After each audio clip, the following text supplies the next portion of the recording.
have you explored psychedelics? I just did. Which for one? the very first time. And by the way, these are all illegal unless in a clinical trial. So don't possess or sell these things. You will go to jail. But which ones did you do? So 100%. Cheers. Well, today is a very special day. First of all, it has been confirmed that Bert was kidnapped, and we're thrilled that he's being held for ransom. In his place, we have an absolute special treat. Somebody, we've never had a smart person on this show, let alone somebody qualified to teach us something. And so today we got both of those. We knocked them both out. I don't know. I always wear this. I'm surprised that you're wearing this, but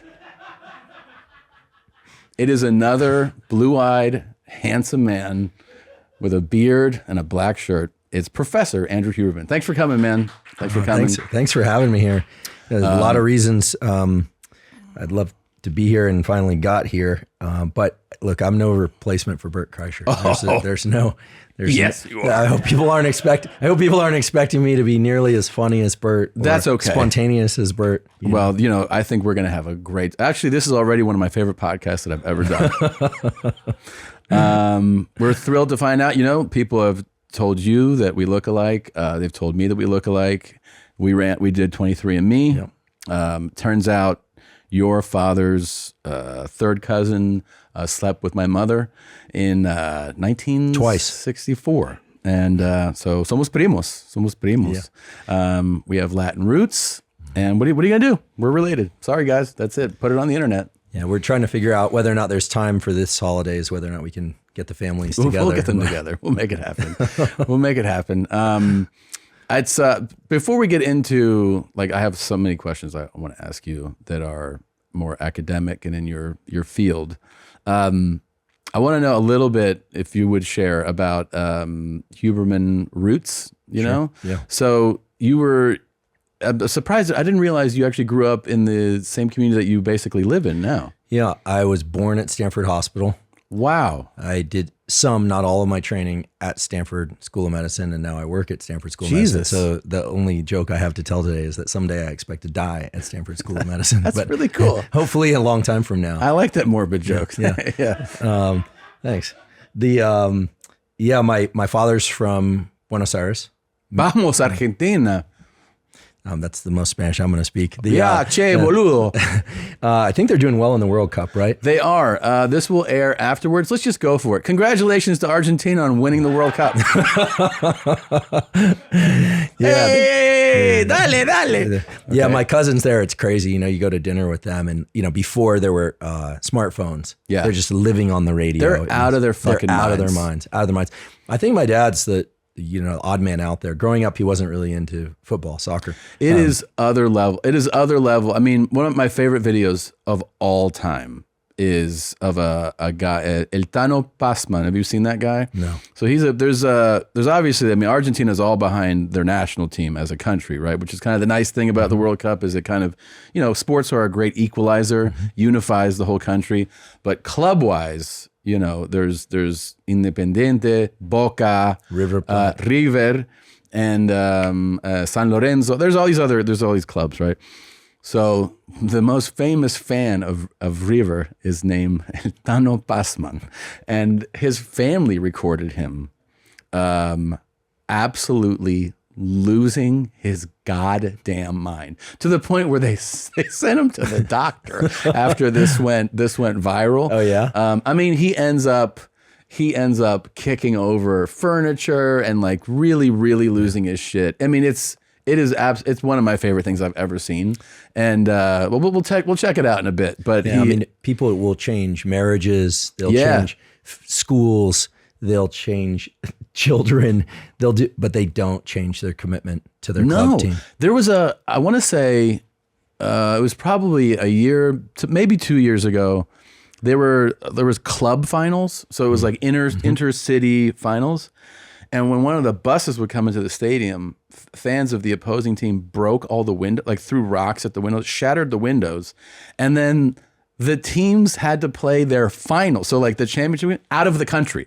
So they flew the teams out of the country to play the final game. They're like, we want to play it here, but we can't. It's too violent. It's crazy. Yeah, my cousin, who's grown with kids now, every weekend, I think it's on Saturday, he goes to play football, soccer with his friends that he grew up playing with. Yeah. Right. And there must be, no joke, 50 fields.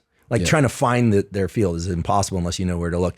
And little kids, adults, like everybody's out there. And it's incredible. Yeah. Their love of the game is it's infectious. Absolutely. And I hear the Brazilians and the Italians are like going crazy as they say unsurpassed. But maybe that's why Argentina won the World Cup. Yeah, man. That was amazing. That last game. So... Yeah, so my dad moved to the States on a naval scholarship. He was a physicist, is a physicist. Went to school in Philadelphia, met my mom in New York, and they fell in love, moved to California, and had my sister and me, and grew up at a time when Palo Alto wasn't this super wealthy community. Yeah. Like, we weren't poor, but it wasn't what it is now. Right, it wasn't crazy VC kind of money. Yeah, there were kids at my school that, we lived in a single story home. It was a nice home, but it was, relatively, typical American home. And, a lot of the kids were associated with Silicon Valley, which at the time were a lot of the children of engineers. Sure. And so I grew up in a home where science was discussed a lot and where graduate students would come over and those sorts of things. So that played definitely a big part in your development though, right? Yeah. I remember asking my dad when I was about, 6 or 7, what do you do for work? And he tried to explain what he did, and physics is complicated, and he's a theoretical physicist, so it's especially abstract, especially to a 6-year-old. Oh my God. Theoretical physicist. Yeah, I know, right? Yeah, he was one of the early founders of chaos theory. So if you've read the book Chaos, or if you haven't, there's some description of the work there. And so he was explaining some of that to me, but then he just said, look, the reason I do it is because, do you remember, that feeling the night before your birthday? I was like, oh yeah, definitely. He's like, it's like that almost every day. That's a pretty cool description. And then what he should have told me was, but every once in a while you open the present and there's nothing in there. Yeah. Because that's science. There's a lot of failed attempts. But basically the long story made short is that I was on a standard track of every kid, played soccer, did swim team in Palo Alto. A lot of kids down at the end of my street grew up, skateboarding and building ramps and forts. And you got into that too. Got into all that. I got really into the skateboarding thing. What happened was when I was about 13, 14, no sob story here, but my parents split up, like super high conflict divorce. I'm on good terms with both my parents, but they basically took You are on? I'm on very good terms with both my parents. But they read basically the rule book of what not to do in a divorce, and basically just like systematically broke every one of those. Yeah. So I went a little bit feral, or a lot feral, from about 14 until 19.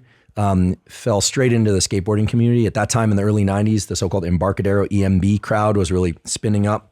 Some amazing skateboarding.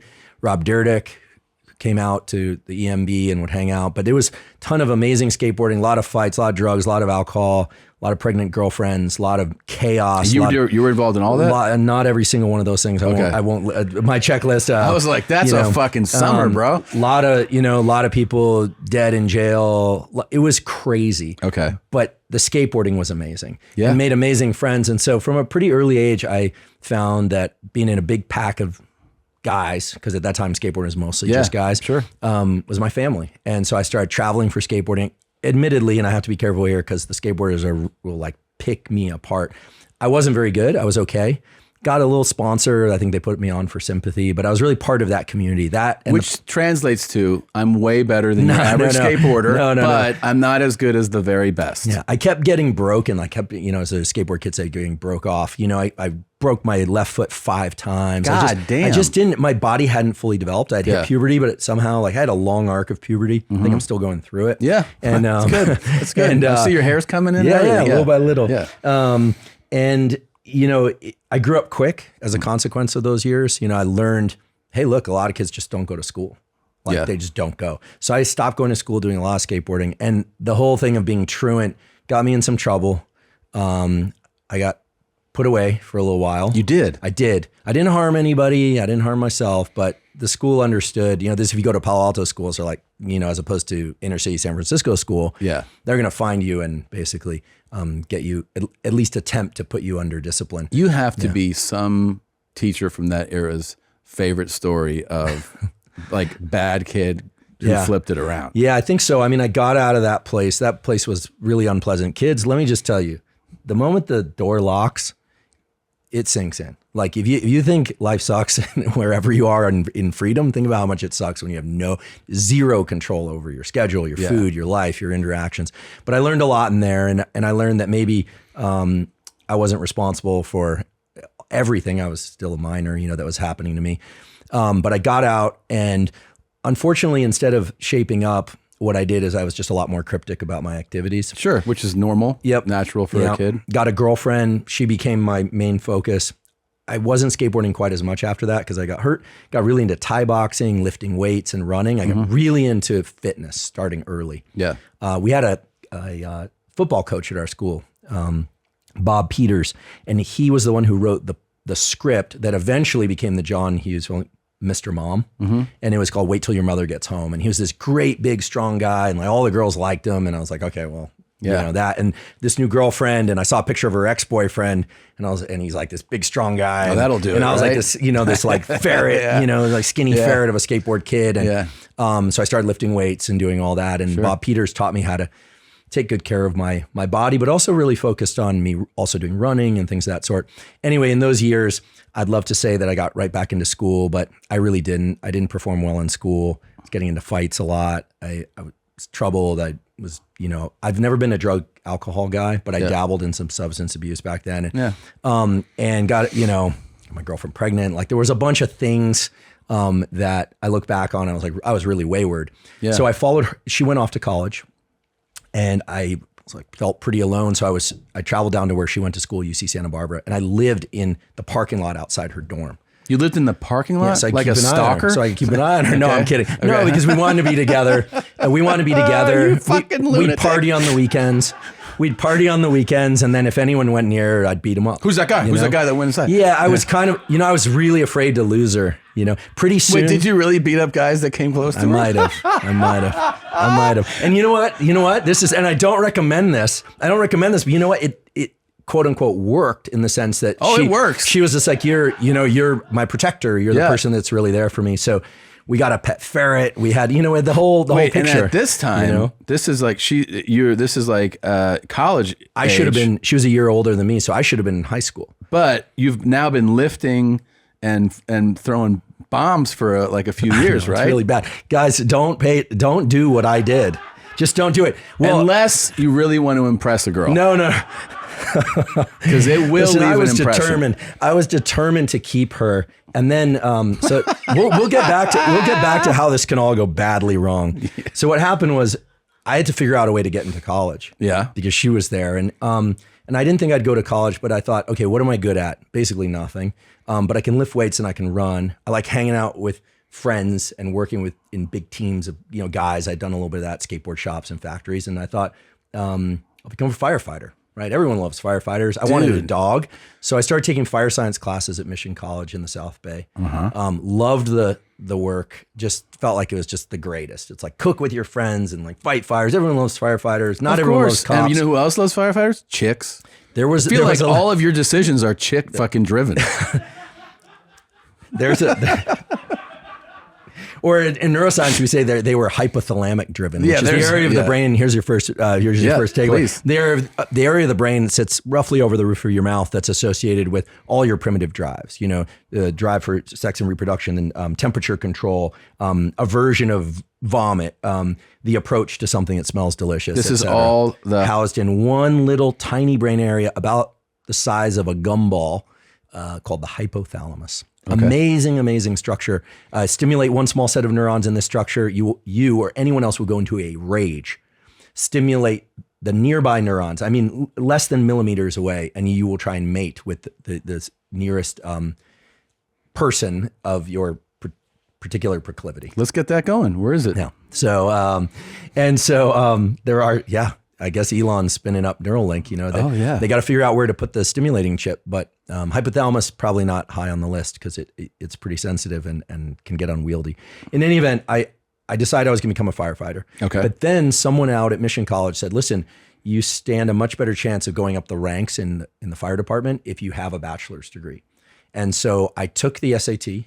I have no idea how it happened, but I somehow managed to break 1,000, not by much. I thought you were about to say 1,600. No. I was like, you son of a bitch. My girlfriend was like in the high 1,500s. I went to a school where literally they'd publish as a double page spread of who was going to what school. Yeah, Harvard early admission, blah, blah. Now listen, there's a dark side and a light side to everything I'm telling you, because Gunn High School, Gunn, is the school that I went to, which is now infamous because the academic demands on kids became so severe that in the late 90s and 2000s, it was the high school with the most suicides in the entire nation. Really? There's a train tracks that run through Palo Alto between the middle school and the high school, and kids were killing themselves on the train tracks. Fuck. It's like a rash of suicides. Yeah, you can look this up.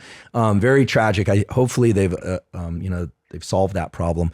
But kids at Gunn High School are forbidden from meeting earlier than 7 a.m. at the nearby Starbucks to start studying for the SAT. People move from China. We're moving from China to buy homes near there just so their kids could go to that school, public school, right? So this academic rigor thing can go a little too far. That's obviously not what happened to me at that stage. Yeah. But I took the SAT, I applied to UC Santa Barbara, and somehow I got in. I wrote an honest essay. It just said, listen, I was not a good student. I had some challenges early on, but I take responsibility for them. My girlfriend goes to UCSB. I want to be a firefighter. I want a Dalmatian. I live in the parking lot. I live in the parking lot. And it obviously touched a chord, and so the lesson there is kids, tell the truth on your entrance exams. Dude, I made up a fucking you? story about Did it work? Kid. And I was like, there's a kid, Eric, who inspired me. He was going to die. I made it up. Wait, he was about to die? Yeah, I was like, they were... That is messed up. Yeah, it's fucked up. That's like the Basketball Diaries. Yeah. I think I was like the basketball fiction. I was a terrible high school student. Okay. And I was actually curious to know if you were just always like this great student, as being somebody in academia now. But I was a terrible student, and when I was applying to college, I wasn't getting in anywhere. I don't think I got in anywhere. I guess I went to the school I went to, but they were like, you have to write an essay. And I remember I had this friend that whatever, he was just a regular kid. I just decided, I put a disease. I think I said, he had cancer, and like he inspired me. Oh my God. And oh my goodness. This podcast could be entitled "What Not to Do." Yeah. By the way, he's fine. End the old year with a new you in clothes that'll give you the confidence to tackle those 2023 resolutions. Thanks to our sponsor, True Classic. You'll have everything you need to hit the gym, take it slow, or treat yourself to something nice. True Classic has already helped over 2 million men look great in their tees, and now you can save big while you do so. For a limited time only, get 25% off with the code BEARS at trueclassic.com. They have sent me shirts that I have to say are the best fitting shirts that I have ever had. They feel like they're custom made for my body. Almost all men's t-shirts are designed to look good to certain body types. That's why True Classic's team designed t-shirts to make the fellas of all sizes out there feel confident in their clothing. You can get 25% off at trueclassic.com with the code BEARS. That's 25% off with the code BEARS, plus free shipping included on purchases over $100. New year, new me, and new tees, thanks to True Classic. If you play sports, it sucks to stop and have to smoke, That's why it's fun. If you're over 21, you can throw in Black Buffalo patch. That's all you need, man. If you're 21 and over, and you use nicotine pouches or long cut, you have to try tobacco alternative Black Buffalo. Black Buffalo is everything you love, nothing you don't. The feel, the taste, the ritual, just without the actual tobacco leaf or stem. Black Buffalo is actually made from a variety of cabbage leaves. Different leaf, same ritual. You can buy Black Buffalo online at blackbuffalo.com or at thousands of retail locations across the country by checking the store locator on their website. There's guys here that I work with that do the entire podcast with this stuff in their mouth. And I think they're better employees because of it. If you are 21 or over and use products like this, it's time to join the Black Buffalo herd.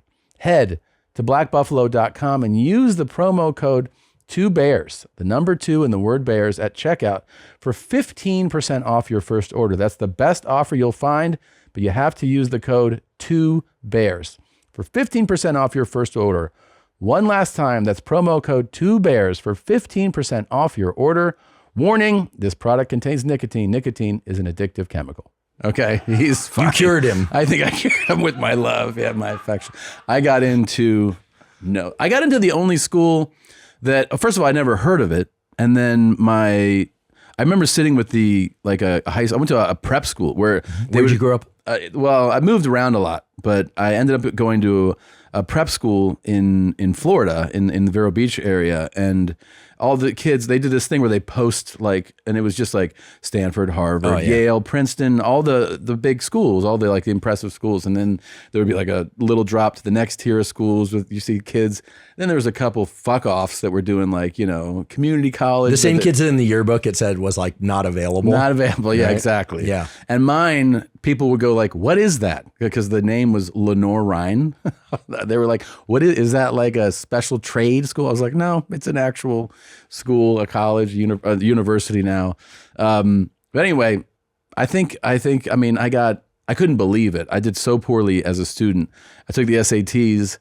The first time I took it, I got 1030, which they were like, broke 1,000. That's not that bad. Yeah, and I was like, I should take it again. Yeah. I took it again. I got a lower score, and they were like, turns out the random bubble fill approach. They were like, let's stick to that. I think you get 150 points for filling out your name and I thought it was other more information. Yeah, I think you get more. Look, every once in a while, I look back on that and I just think, a macaque monkey learned more in my high school than I did. Yeah, and but a big part of it is that you were not yet applying yourself.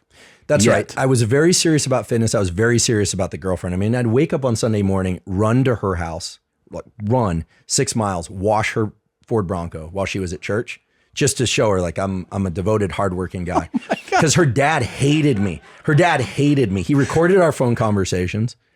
And discovered all sorts of stuff. He had every right to hate me, right? So I was a punk. That's true. And when I say punk, for me, I was also really tight in the punk rock community. To me, a punk, that's like a term of endearment. But I was a punk kid. I was getting in fights. He had a daughter, and he had every right, and I think was reasonable in wanting to have her be with somebody who was really solid. She hadn't yet gone off to college. I think he was worried that she was going to hang back. And, he was somebody who had less than a high school education and really made something of himself by essentially being a janitor and doing maintenance in all these apartments. So, now I have the adult perspective of saying he was doing exactly what he should have. Right. Protecting. But you're a really devoted boyfriend, huh? I was a very devoted boyfriend until I wasn't. Because basically what happened was I got into UC Santa Barbara, went down there, and it was crazy. At that time it was, party central. But I had already done a lot of that in the skateboarding world. Right. So I didn't show up wanting to party. I was like, this is just easy pickings, right? And so I was getting into a lot of fights. She and I were getting into a lot of, arguments, and then no one wanted to go near us because, we were a little Sid and Nancy right? There were no drugs. I feel very lucky that I went to college in the early 90s when if there were hard drugs, I never saw them. It's really interesting you describing what you were like and the absence of drugs, because it sounds like all the stories you would hear of somebody going and then I shot up. No. For me, it was Thai boxing, and I loved her, and I was really passionate. Do you still practice Thai? Do you still box? No, I didn't. I fought a couple fights. I boxed actually when I was assistant professor in San Diego. I started sparring on Wednesday nights and started boxing, but I started getting a little stutter from getting hit. And so I boxed for a little, going to get lessons, and first I did class. It's a great sport. And it's the most amazing thing. And then I sparred, and I was like, I think I should probably not spar because I feel like I need this brain to do the bullshit that I do requires my brain to not be rocked. No, and listen, you could call it bullshit, but it's important. And I think the real estate in here can't be replaced easily. My lab works on neural regeneration, and looking you back, especially should know. I learned a lot. I think I've always had that drive, and so looking back, I probably should have done jujitsu or something that Joe and Jocko tell me, or Lex tells me, you can go really hard in jujitsu without having to worry about your brain, about getting concussed. So, those years were pretty wild. But so at the end of my first year, the girlfriend and I had broken up. No one wanted to go near us, right? I had basically failed out of my classes. I was really dismayed. And what happened that summer was July 4th, 1994, a bunch of friends threw a barbecue.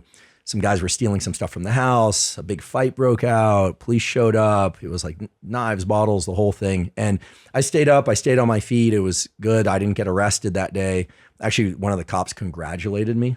And I remember feeling just kind of the pit in my stomach. Yeah. So I went back to where I was staying alone. I was squatting in a house in Isla Vista that summer with my ferret. You know, I got the ferret in the divorce. In the breakup? Yeah, in the divorce. And I remember thinking, like, I basically am, like, I'm officially a loser. I'm not very good at skateboarding. Haven't done that in years. You know, okay, I've got some drive to do fitness. I work at the Bagel Cafe. It's a job, but it's a minimum wage job. Girlfriend's gone, getting in fights. Someone's going to get killed or go to jail, either me or them.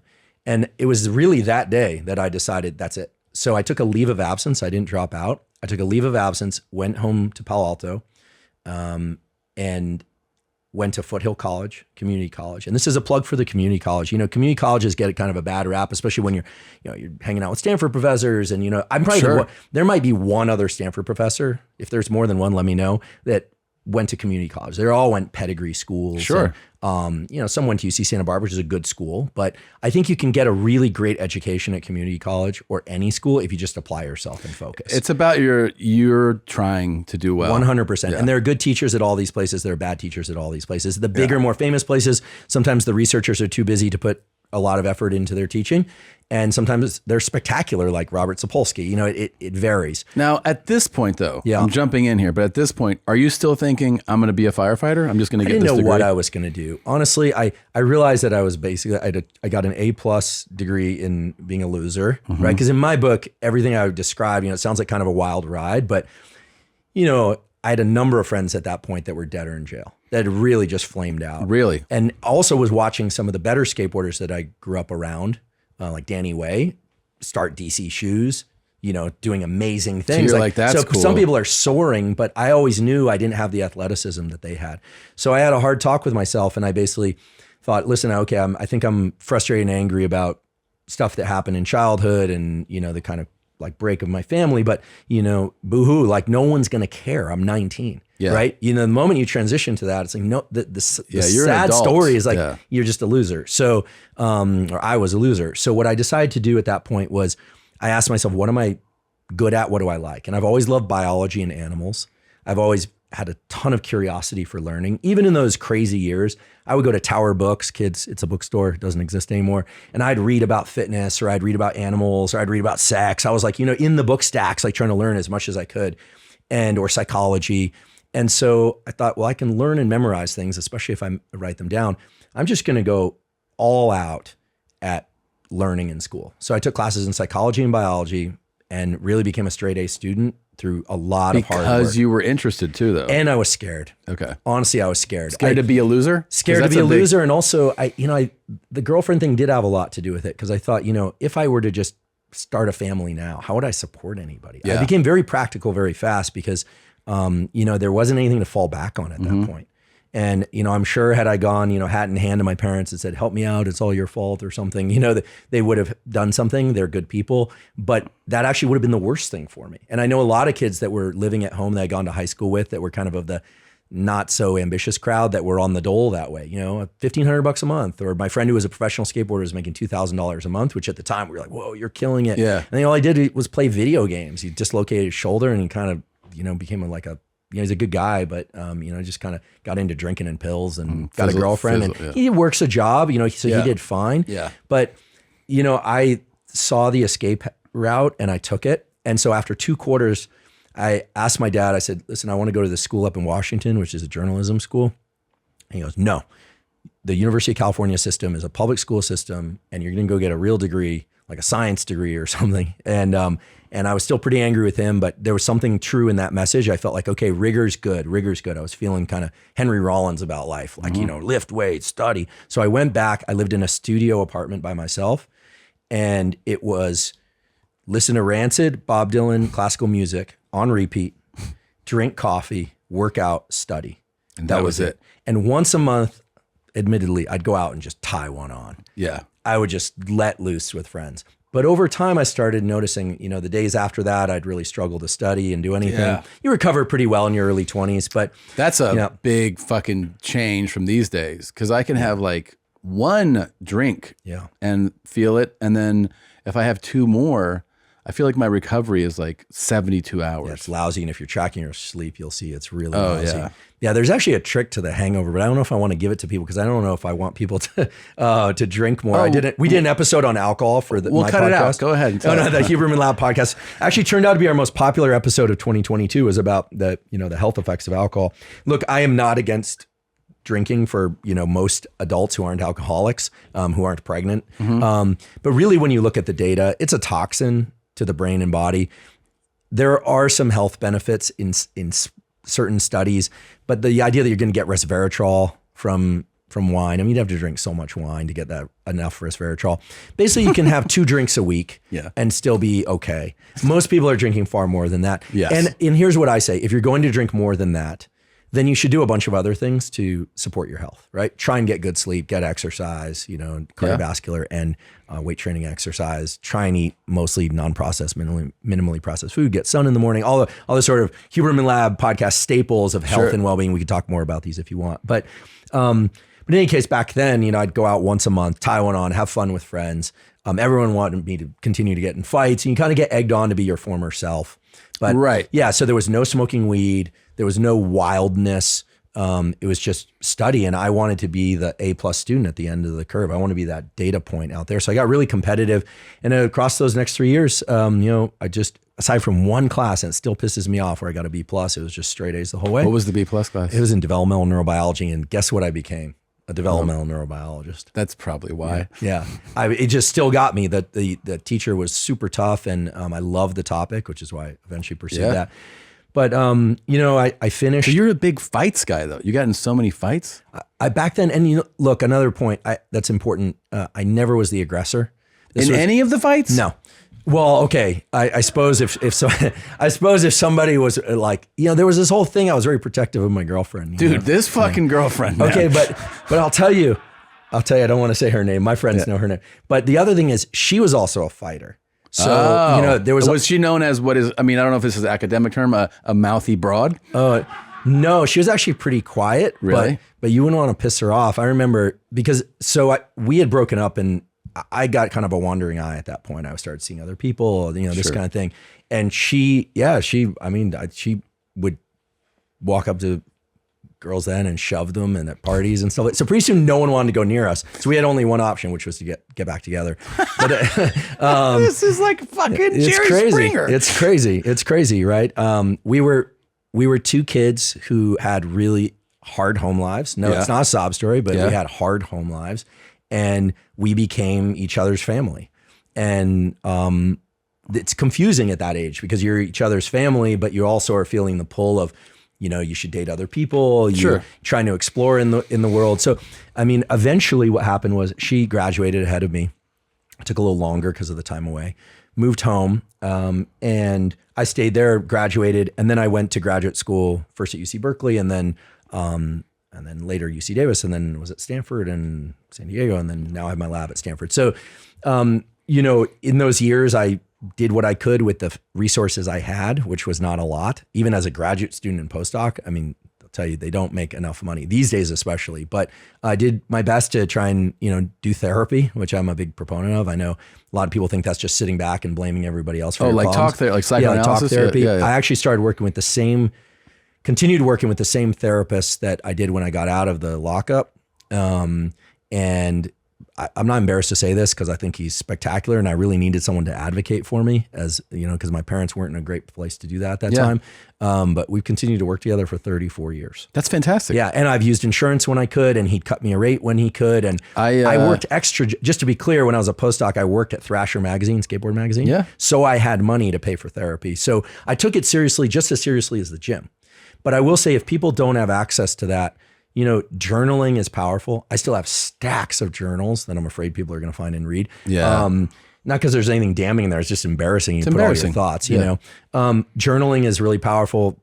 What the data say is also just talking to a trusted friend, even if they don't respond.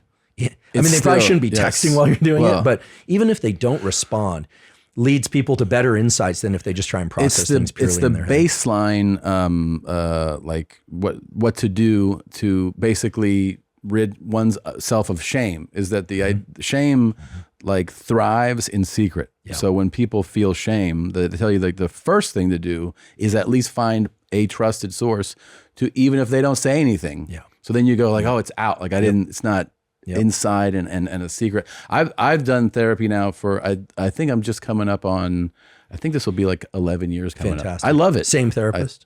Well, I started with one, but this one now is the majority of the time. So it's probably like 7 years with this person. Great. But I love him. I think he's fantastic. Well, a few years ago, I would have been afraid to ask this question, but now I can ask it because I've had several guests on the podcast who are colleagues of mine who work in this area. Have you explored psychedelics? I just did.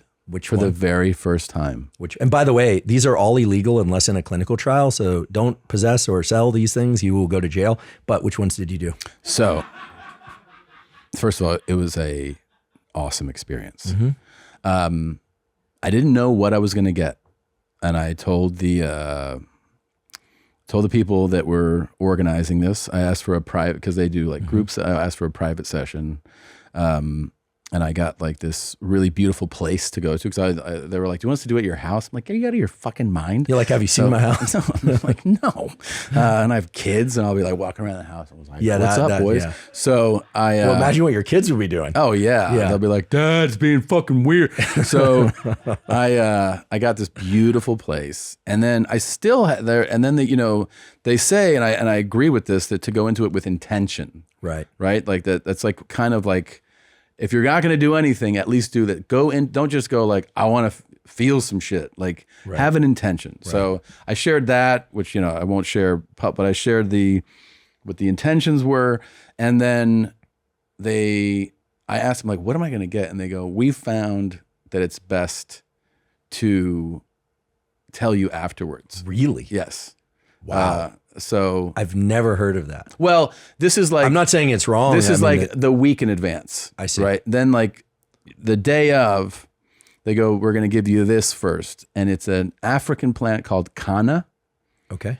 Kanna. Oh yeah. That's so you have neuromodulators, dopamine, serotonin, acetylcholine, et cetera. They do a bunch of different things all over the brain and body. But Kanna increases serotonin. I think it's a serotonin dump. It is, which is a lot like what psilocybin does. It is. So, but the thing about this particular, is it says specific, it looks like dopamine also. So MDMA stimulates dopamine and serotonin release. Well, they call this one the love one. Yeah, it sounds like an empathogen, which MDMA is. And Kanna is a very interesting compound. Well, I wasn't just done after that, buddy. Oh, that was just that was the base coat. Yeah. Then comedians go hard into the paint. Yeah. Then I got a second dose of Kanna, and then they were gauging me, because I got a place where I could separate from them, but they were just kind of like supervising. No, well, I actually went into a room that had a set up light show on the ceiling and a speaker that was playing like a playlist of like chants and music, and I went into a really good place with this. And then they were asking me, they were like, do you want to, like, how do you feel? Do you want to just like go down, or do you want to, like, do you feel like you want to take this further? And I was like, rocket ship, let's go. Yeah. So then I got the psilocybin, and that was prepared in a chocolate that also had ayahuasca. Oh yeah. Wow. Okay. So I did that. Wow. And then I was just like, you were out there. Yeah. It was pretty great. Yeah, as I mentioned a few years ago, I would have never brought this up because this stuff was considered super at the edge, right? Academics losing jobs and that kind of thing. I mean, the counterculture movement of the 60s and 70s obviously focused on psychedelics. Yeah. Lucy and the Sky with Diamonds, yada, yada. But meditation and psychedelics were synonymous back then. What happened in the 90s and 2000s is a lot of laboratories took meditation seriously as an exploration. A lot of good science to support meditative practices as ways to improve focus mainly. A lot of people think it's a relaxation exercise. It actually improves focus. We could talk about this. Psychedelics were still kind of earmarked as, drugs that were illicit. Then what's happened in the last really 5 to 7 years is thanks to the incredible work of Matthew Johnson at Johns Hopkins University and a guy named Robin Carhart, who used to be over in London, but who's now at UC San Francisco. Clinical trials started.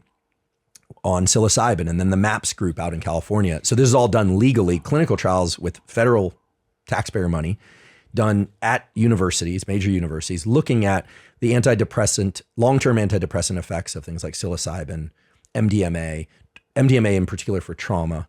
And the data are astounding, right? 66% of people who do, these 2 MDMA sessions spaced appropriately in conjunction with a clinician, you got someone there to support them, show, long-term depression relief, this kind of thing. We did an episode with a guy named Dr. Nolan Williams, who's one of these incredible doctors at Stanford. He's a triple board certified neurologist psychiatrist who's doing work on ibogaine. There's another psychedelic, psilocybin, all the various psychedelics. And he really emphasized, that obviously kids who are developing should stay away from this stuff. I would say, before you're 25, you might want to think seriously or really, reconsider, because the brain is still plastic. But what's very clear is that these compounds, they provide a dump of these neuromodulators like dopamine or serotonin in particular ways. And in those very unusual states of sometimes hallucinations, but different modes of thinking, the brain learns new associations. And on MDMA, people can see something that is very traumatic that's been looping in their head or that they've been hiding from themselves and see it from a new perspective. Yeah. And and this is really important. People think that everything that happens, it happens during the psychedelic session, but that's just the opening of neuroplasticity. Neuroplasticity is just a process. The question is, where is it directed? And so here's the double-edged sword. If someone takes psychedelics and just pays attention to the music that they're listening to, there might be a few insights there. But it is sort of it's a waste of plasticity, if you ask me, because there's a real opportunity to ratchet through some of the more challenging things. You can use an intention. Other times people will just kind of let what comes up come up through the subconscious, like the Freudian psychoanalysts would have done. I'm very direct about this. I did psilocybin and some LSD when I was in high school and college, completely regret it. Did not have good experiences. Some weren't bad, but had some bad experiences. Just do not recommend it at all. Why? I just wasn't intentioned about it. I wasn't in a place to really make sense of what was going on. Mm-hmm. And I think that the brain is so plastic until about age 25 anyway, that there's a lot of good work that can be done through just insight, hard work, et cetera. As an adult, I've done 3, in conjunction with an MD, 3 different MDMA sessions, each of which was very different and each of which really helped me move through a lot of forgiveness, a lot of being able to feel. I used to be able to feel things like in my head, I could have emotions, and waist down I could feel, but my body didn't feel like a coherent whole when I'd have an emotion. And I was really good at packing down emotions. Yeah. And then, and they erupt one way or another. Right? Yeah. So that all largely got resolved. I'm far from perfect. I always say I have 3,000 pet peeves and about 3,000 flaws to match those pet peeves. Mm-hmm. So they go hand in hand. And then the second session was just, I finished it out. It was very mellow and it was just all about acceptance. And then the third session really was a deep dive into some complicated stuff that I've been trying to navigate more recently. And I would say in every one of these cases, it matches exactly what the clinical literature shows, which is that people gain new insight in positive ways that allow them to be more empathic towards others, but more importantly, more empathic towards themselves. So again, this isn't, I don't want to send people off to get these things. Obviously, I would enroll in a clinical trial. As an academic, I have the responsibility of saying, if you want to do this legally, I would enroll in a clinical trial or go to a place where it's legal and work with a physician. And don't look at these things as magic bullets, but rather opportunities to do better work. They're a little bit like performance enhancing drugs, in the sense that, do I recommend people take anabolic steroids? No. But if you're really into fitness and you've already successfully reproduced, and you're in your mid to late 40s and you're thinking about taking low dose testosterone, you can do a lot more exercise. Yeah. If you just take it thinking it's going to replace the exercise you would have done, forget it. And again, that has to be done safely too, in conjunction with an MD. But they really amplify the plasticity process, and the clinical data are astounding. I mean, there's a real shift now among huge academics at the level of government funding. And the last thing I'll say about this, is that I think is important, is that within the veterans community, there's a group called Veterans Solutions. Again, I don't get paid to say this or anything, but I've paid attention to what they're doing. These are former special operators of kind of what they call tier 1 operators and other operators who, basically their careers put them in the face of a lot of stuff, and they're tough as nails, but they come back, and a lot of them are challenged with some of those things. And who wouldn't be, right? And so I went to an event that Veteran Solutions put on Veterans Day last year, and Coronado Island, which of course is the home to Buds and SEAL team training. So you got a lot of tier 1 operators there. You also had, I won't name names, but you had far right politicians and far left politicians on the same stage talking about the benefits of, responsible use of psychedelics as therapeutics to offset the enormous wave in suicide that's been happening in veterans. And so you look at that and you go, okay, that's one very important community, but there are other communities like this. And this is the one place where I see, partisan politics actually meeting in the middle. Sure. It was I couldn't believe it. Yeah. Governor Rick Perry was there talking about heart medicine. I was like, what? And you had other folks like Rick Doblin from MAPS who was like a conscientious objector. And he had the guts to say that in a room full of tier 1 operators. Sure. I was like, wow. And listen, I was scared for his life, but everyone really centered around the fact that people grow up, have different experiences. And at some point, I really do think that the only opportunity to really meet in the middle for social issues and political issues, economic issues, and everything in between is going to be through plasticity. I think after age 25, people are pretty locked into their modes of thinking, even if they don't like those modes of thinking. They still are, yeah. Totally locked in. There's very little change. Being set in your ways is a real thing. That experience, for me, by the way, I'm already very much looking forward to the next one because I really enjoyed it so much. Yeah. And I recommend... Insights? I'm not asking for them. Obviously, those are personal. I know, but insights, you felt you had insights? Insights, I love, by the way. So because I had zero experience with this, the only thing that I could even relate this to was basically cannabis in some form, right? And more Are you so. A pot smoker? I should know. No, this. I don't. Okay. I don't. I haven't smoked in a. Yeah, you don't sound like the pot smoker. No. But they actually messes up their time perception of hearing, so they have that like drawl. Yeah. Oh, really? Yeah. The pot voice is a real thing. That's a real thing. Yeah, and it also adjusts some of the neural innervation of the throat that controls speech. I mean, pot smokers, not all of them, right? Some are highly articulate. Yeah. Highly articulate, but some of them just sound dumb. The chronic smokers, especially. Listen, and I mean, like people that it nukes the memory system. Yeah, like high THC, and of course, the THC community is crazy. We did an episode on cannabis, and people were like, "You got it wrong. You didn't talk about the terpenes and the look." I don't have anything. I don't have any problem with. I'm basically like live and let live, as long as you don't harm anyone. But kids vaping or smoking high THC containing cannabis. I mean, there's a huge predisposition towards psychosis in those kids later, especially young males. A lot of what you see in terms of homelessness on the street, a lot of that psychosis is high THC cannabis induced. And nobody likes this mess. Very, very serious. There's amazing research out of Canada on this. And then here's what I'm not trying to do. I'm not trying to take away anybody's cannabis. I know the cannabis culture worked hard to get it legalized in a number of places or decriminalized. So I'm not trying to take away from that. But young kids, in particular, young males smoking very high potency, meaning high THC concentrated cannabis, indica couch kind of, weed might mellow people out, or sativas might make them more ramped up. This is kind of broad sweep stuff, but cannabis is not an innocuous drug.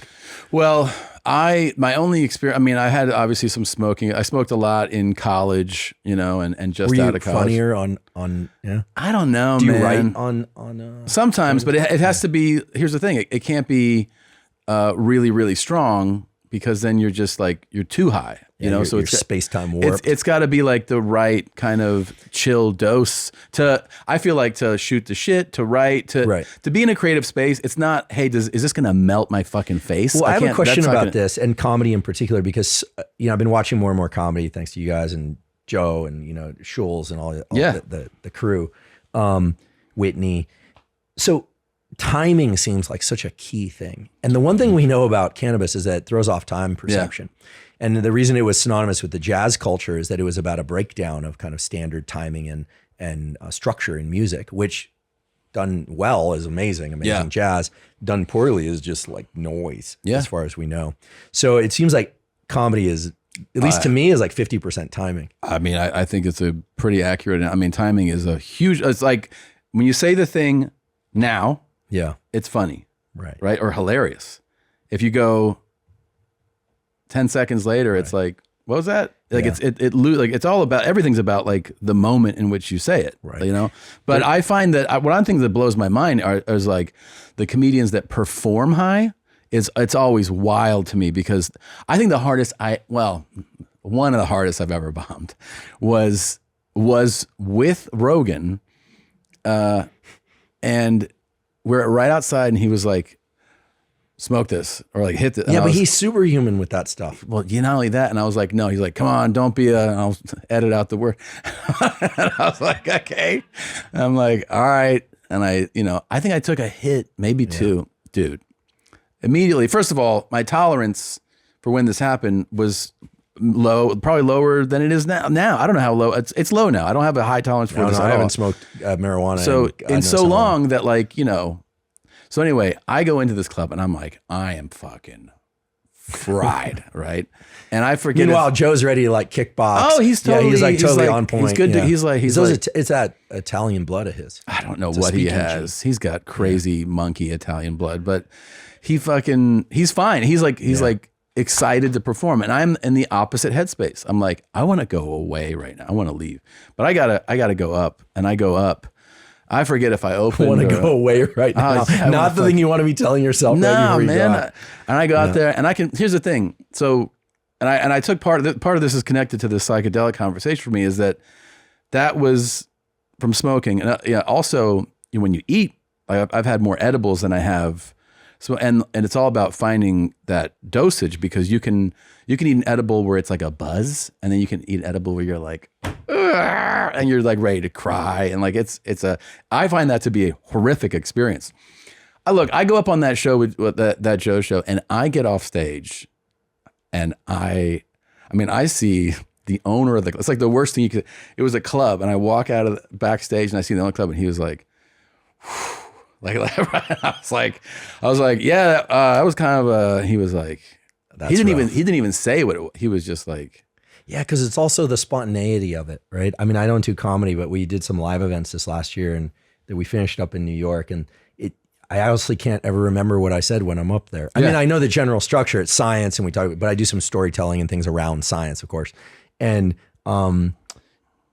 you sort of go into a altered state, right? Yeah. But that altered state is highly tuned into the interaction, right? You're not trying to feed wishes. You're trying to, there's a whole dynamic there. And I just don't see how one could do that under any kind of substance. Well, I mean, so I always perform sober. Like I'm to this day, like if somebody goes, do you want to have a drink? I'll be like, after the show. Right. I don't like to have anything messing with my head. Mm-hmm. So I was like, you want to have a drink? Yeah. Can you wait till the moment I get off stage? Like, I like to be clear because the other thing is like, if you I can have a sip and you're like, that's not going to do anything to you. But like, if it has me doubt timing or structure or a word and like, then I'm like, why the fuck did I have that drink? So I just rather be completely sober. And all this is to say that when I signed up for the psychedelic experience, my big thing that I was nervous about, I was like, I go, am I going to be paranoid? Am I going to have anxiety? Or, there is a common fear of I'm going to lose my ability to do what I do for a living or something like that. I wasn't as worried about that as I was that like I've had edibles where, I learn later, like it was 50 or 100, like, something where you're just like, like the variability isn't good there. And I was like, is that what this is like? And I remember the people who ran this go like, you're not gonna have any paranoia. And I was like, I thought that meant mild. No, that's because you had the kana, the empathogen first.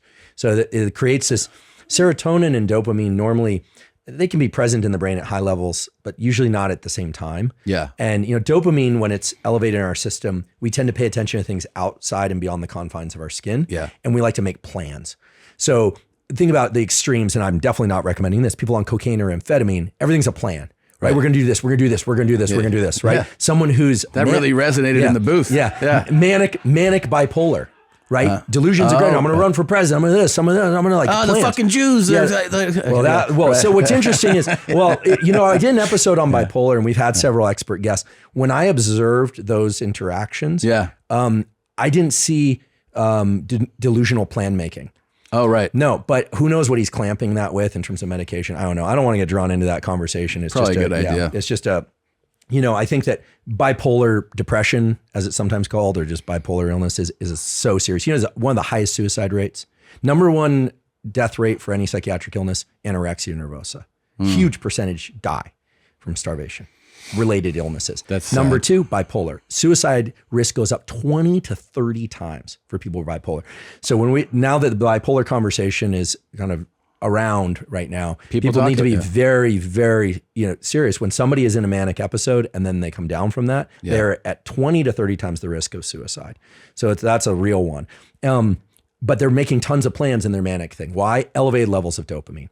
Now, serotonin tends to make us feel, it does these things, dopamine, serotonin do a lot of different things in the brain and body, but serotonin is more about satiety. It tends to make us feel comfortable with where we're at and focus mainly on things within the confines of our skin, perception to things inside us, how we feel in terms of how full or hungry we are. Do we feel good in our body or agitated? That's called interoception. Perception of the outside world is exteroception, internal interoception.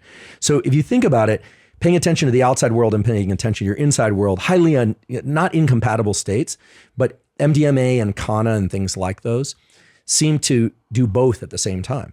And so as one is experiencing new ideas, new thoughts, new considerations about things past, present, and future, you could, under those conditions, people have a kind of an empathy for themselves and a kind of recognition like, hey, this is different and weird, but maybe there's a learning to be had here, that it isn't scary. Now, cannabis is different. It hits a bunch of transmitter systems, these two different receptors, CB1 and CB2, mainly present on the hippocampus, which is associated with memory, which is why people have shit memories. They have terrible memories when they're smoking a lot of THC containing cannabis. Now, I will say in favor of cannabis, there are pure CBD forms of cannabis. There's one called Charlotte's Web that's only available in Colorado, that the parents of kids with serious epilepsy move to Colorado just so that they can get, because pure CBD cannabis actually can, I'm not going to say cure, but can alleviate the otherwise completely debilitating epileptic seizures. So it's a fascinating plant with incredible compound properties. And do you do in your cannabis episode or in general, do you do a huge distinction between smoking and consuming it, eating it? Because that does release a completely different. Yes, absolutely. And, I think the big question nowadays is vaping as bad as smoking? There are a lot of data now showing that the lungs take some serious abuse from cannabis use. Vaping is bad. Okay. I'm sorry, folks. I'm not. This is whenever I say cannabis has some bad features and some good features, but it's better for you than alcohol. It's like, all right, well, getting hit by a bicycle real hard is not as bad as getting hit by a bus. Yeah. But and that's not a fair analogy, admittedly. What's the verdict on cigarettes? Are they bad for real? Okay. Nicotine, but here's what's crazy. Okay. Nicotine is neuroprotective. Nicotine is great for us. Not that everyone should take it, but it increases acetylcholine and dopamine and epinephrine, leads to heightened focus, improved memory, and can offset neurodegeneration and Parkinson's and Alzheimer's. Yes. Okay. Can we basically have this blurb that says Professor Huberman says smoking cigarettes is good for you? No, because smoking cigarettes is bad because it's carcinogenic. Oh. There are about 1,000 carcinogens in cigarettes. Vaping is bad because of the chemicals that you're inhaling with it. Dipping and snuffing, not that the snuffing is just weird. Does anyone really shove tobacco up their nose? I mean, that's nose. Yeah, that's snuffing. They'll put tobacco. Yeah, and rape, which is, if you look at rape, R-A-P, like people put the tobacco up their nose. What? Who puts it up their fucking nose? Mucous membranes, right? Mucous membranes. As far as I know, no one does, tobacco suppositories, but mucous membranes. Any mucous membrane that stuff can get across. Look at this fucking guy. It's R-A-P-E. It's not recommending this, but here's what's interesting. R-A-P-E. Jesus Christ. This guy fucking failed middle school. Shamanic snuff. Okay, I think Michael Pollan wrote about this in his, but they actually put it up the nose. What? And dipping or snuffing, right? Yeah. Did you ever give you mouse cancer? No. I moved to Florida, and that was one of the first things I did. A kid in high school, Nick Mitchell. Oh, sorry, Nick, this is bad. Nick Mitchell came out of he chewed some tobacco. He came out of the bathroom, and he was Kermit the Frog green. Yeah. And just vomiting the whole night. That was enough for me to see. But there's a Nobel Prize winning neuroscientist at Columbia University who's kind of infamous in our field for chewing 5 to 10 pieces of Nicorette a day. And you ask him, why are you doing this? And he said, well, I do it for the focus and the concentration, and it offsets Parkinson's and Alzheimer's. Now, I'm not recommending people do this, right? But nicotine is a powerful nootropic. It makes us better able to focus. Well, then how is Andrew Huberman getting his nicotine? It sounds like you would not. I'm a supplement guy. I take alpha GPC, which is a different acetylcholine agonist. 300 milligrams. Are you a big supplement guy? I am. Okay. Since I was in my teens, I discovered there are compounds and supplements that are just terrific for me. You have to get, good sources, but there are a lot of good sources. Have you done the thing where you ever got away from any of your supplements and noticed the actual, you feel different. Yeah. You do. Yeah. I take a number of different things, but I don't recommend using supplements every time you study, but a double espresso or a nice black coffee or yerba mate, for the South Americans, the non-smoked ones. Smoked yerba mate is carcinogenic, but you can get the non-smoked versions, and just the pour over tea. You don't have to buy it in the bottle, they're not a podcast sponsor, so I'm just saying that what he's just the reality. Telling you the truth. But alpha GPC, 300 milligrams or 600 milligrams, taken every once in a while before a workout or before studying, and you are like a laser. I need the full. You got to. I'll give you the list. Set me up before you leave. I'll send you the package. I sent Bert some stuff. I don't know if he ever took it, but I sent Bert some. It wasn't for focus. It was for some other things. Was it in a bottle of tequila? No. Supplements like L-carnitine, oral or injectable L-carnitine, incredible for sperm health, egg health, and overall kind of mitochondrial health. And then you say, oh, well, how could that be a supplement? Well, listen, in Europe, it's a prescription drug for that specific purpose. So you can find that there are supplements that are really powerful. Like a lot of people don't want to go straight to, full-blown TRT or hormone augmentation and shouldn't, right? Because it does shut down your own testosterone production, et cetera. But testicular atrophy, people will take HCG, human chorionic gonadotropin, to offset that. But in any case, supplements like Tongat Ali, at 600 milligrams a day or 400 milligrams a day, and Fadogia agrestis, those work. Now, are they going to give you TRT-like results? Are you going to become the liver king? No. But if you want to be liver king, you have to follow the 9 ancestral tenets of living, though, right? Listen, getting some morning sunlight, I'm a big proponent of that. Is that one of the 9 ancestral tenets? I think so. I don't know them. Cold exposure, et cetera, et cetera. It's a real shame what happened there, mostly because it could have been avoided. It could have been avoided. Here's the thing. I mean, this has been addressed already. And people knew. I had been tipped off long ago. Well, but I wasn't going to make accusations. Do you know when I knew? When I fucking looked at him the first time. Like it's very obvious if you've been in gyms and you've been around like people in fitness that it's very clear when somebody is like juiced to the gills. Yeah. What is an interesting thing to bring up, and I'll leave. I mean, I feel like he's been I'm not trying to drag him. I know it's he's been out there apologizing. And people now have the opportunity to form an opinion. Here's the thing that's kind of interesting though about PDs and having crazy physiques is that his story has brought something to the light that is actually, I think, is worth addressing, and that is, this was done for women. They started to go, hey, these body types that you are seeing on magazine covers, do you know these are all photoshopped and airbrushed, and like, even when there's like the outliers, meaning like this genetic freak, a gorgeous woman, a 10, just like an, oh my God, they're like, even she has this done on the cover of the magazine, right? Oh, well, well, there's also now the cheekbone elevation, but they're doing glute implants. But for men, I'm saying one of the things that is not, and it's funny the way that it's being dealt with is that our biggest movie stars right now are in their 40s, 50s, and 60s. It's wild. Those are the top box office draws are 40 to 60 and over. Leo DiCaprio looks natural. That's a natural bod for sure. But the other ones are not. And they all have a thing of like, don't bring it up, or I'm just going to be like, no, I work out. And it's like, why aren't you just telling the masses and the people who go like, man, how do I do? Because there's a lot of people like, you have a fitness background, or there's people who like are exposed, who know about nutrition, weightlifting, like they know the world. A lot of people don't know anything. Like they have no idea. They think that like, they're like, oh, that's from like just going to the gym, right? They don't know. And you have guys who are starring in movies with these impossible physiques, and they should be just saying, yeah, I'm on all the shit. Yeah, the pharmacy. But they go, don't say it. Yeah, so I paid attention to this space for a long time, not because I've been interested in bodybuilding, but starting in high school, got into weight training, got into supplementation. I've tried, look, if there's a supplement out there, chances are I've tried it. Yeah. And I know which ones work and I know which ones don't work for me. We talk about a lot of them on podcasts. If people are interested in, we cover these, and we have newsletters and toolkits and stuff, and they're all free, so you can download them from our website. But there's some telltale signs, okay? And, and when people have a huge physique and they're hypervascular, sure, there's some possibility of a genetic freak there. But Actually, I know one, right? White guy? No, Nasima, right. who's Mark Bell's kind of co-host. I know exactly. Nasima, I believe is natural. Nasima, I've seen his blood work, and I've trained with him. And you look at him, and he has high fiber density, long muscle bellies. He's lean. He trains hard. Yeah. And he's like, look, and Mark is not. Mark is not natural. Mark's not. And Nsima's also bodybuilding. His name starts with an N.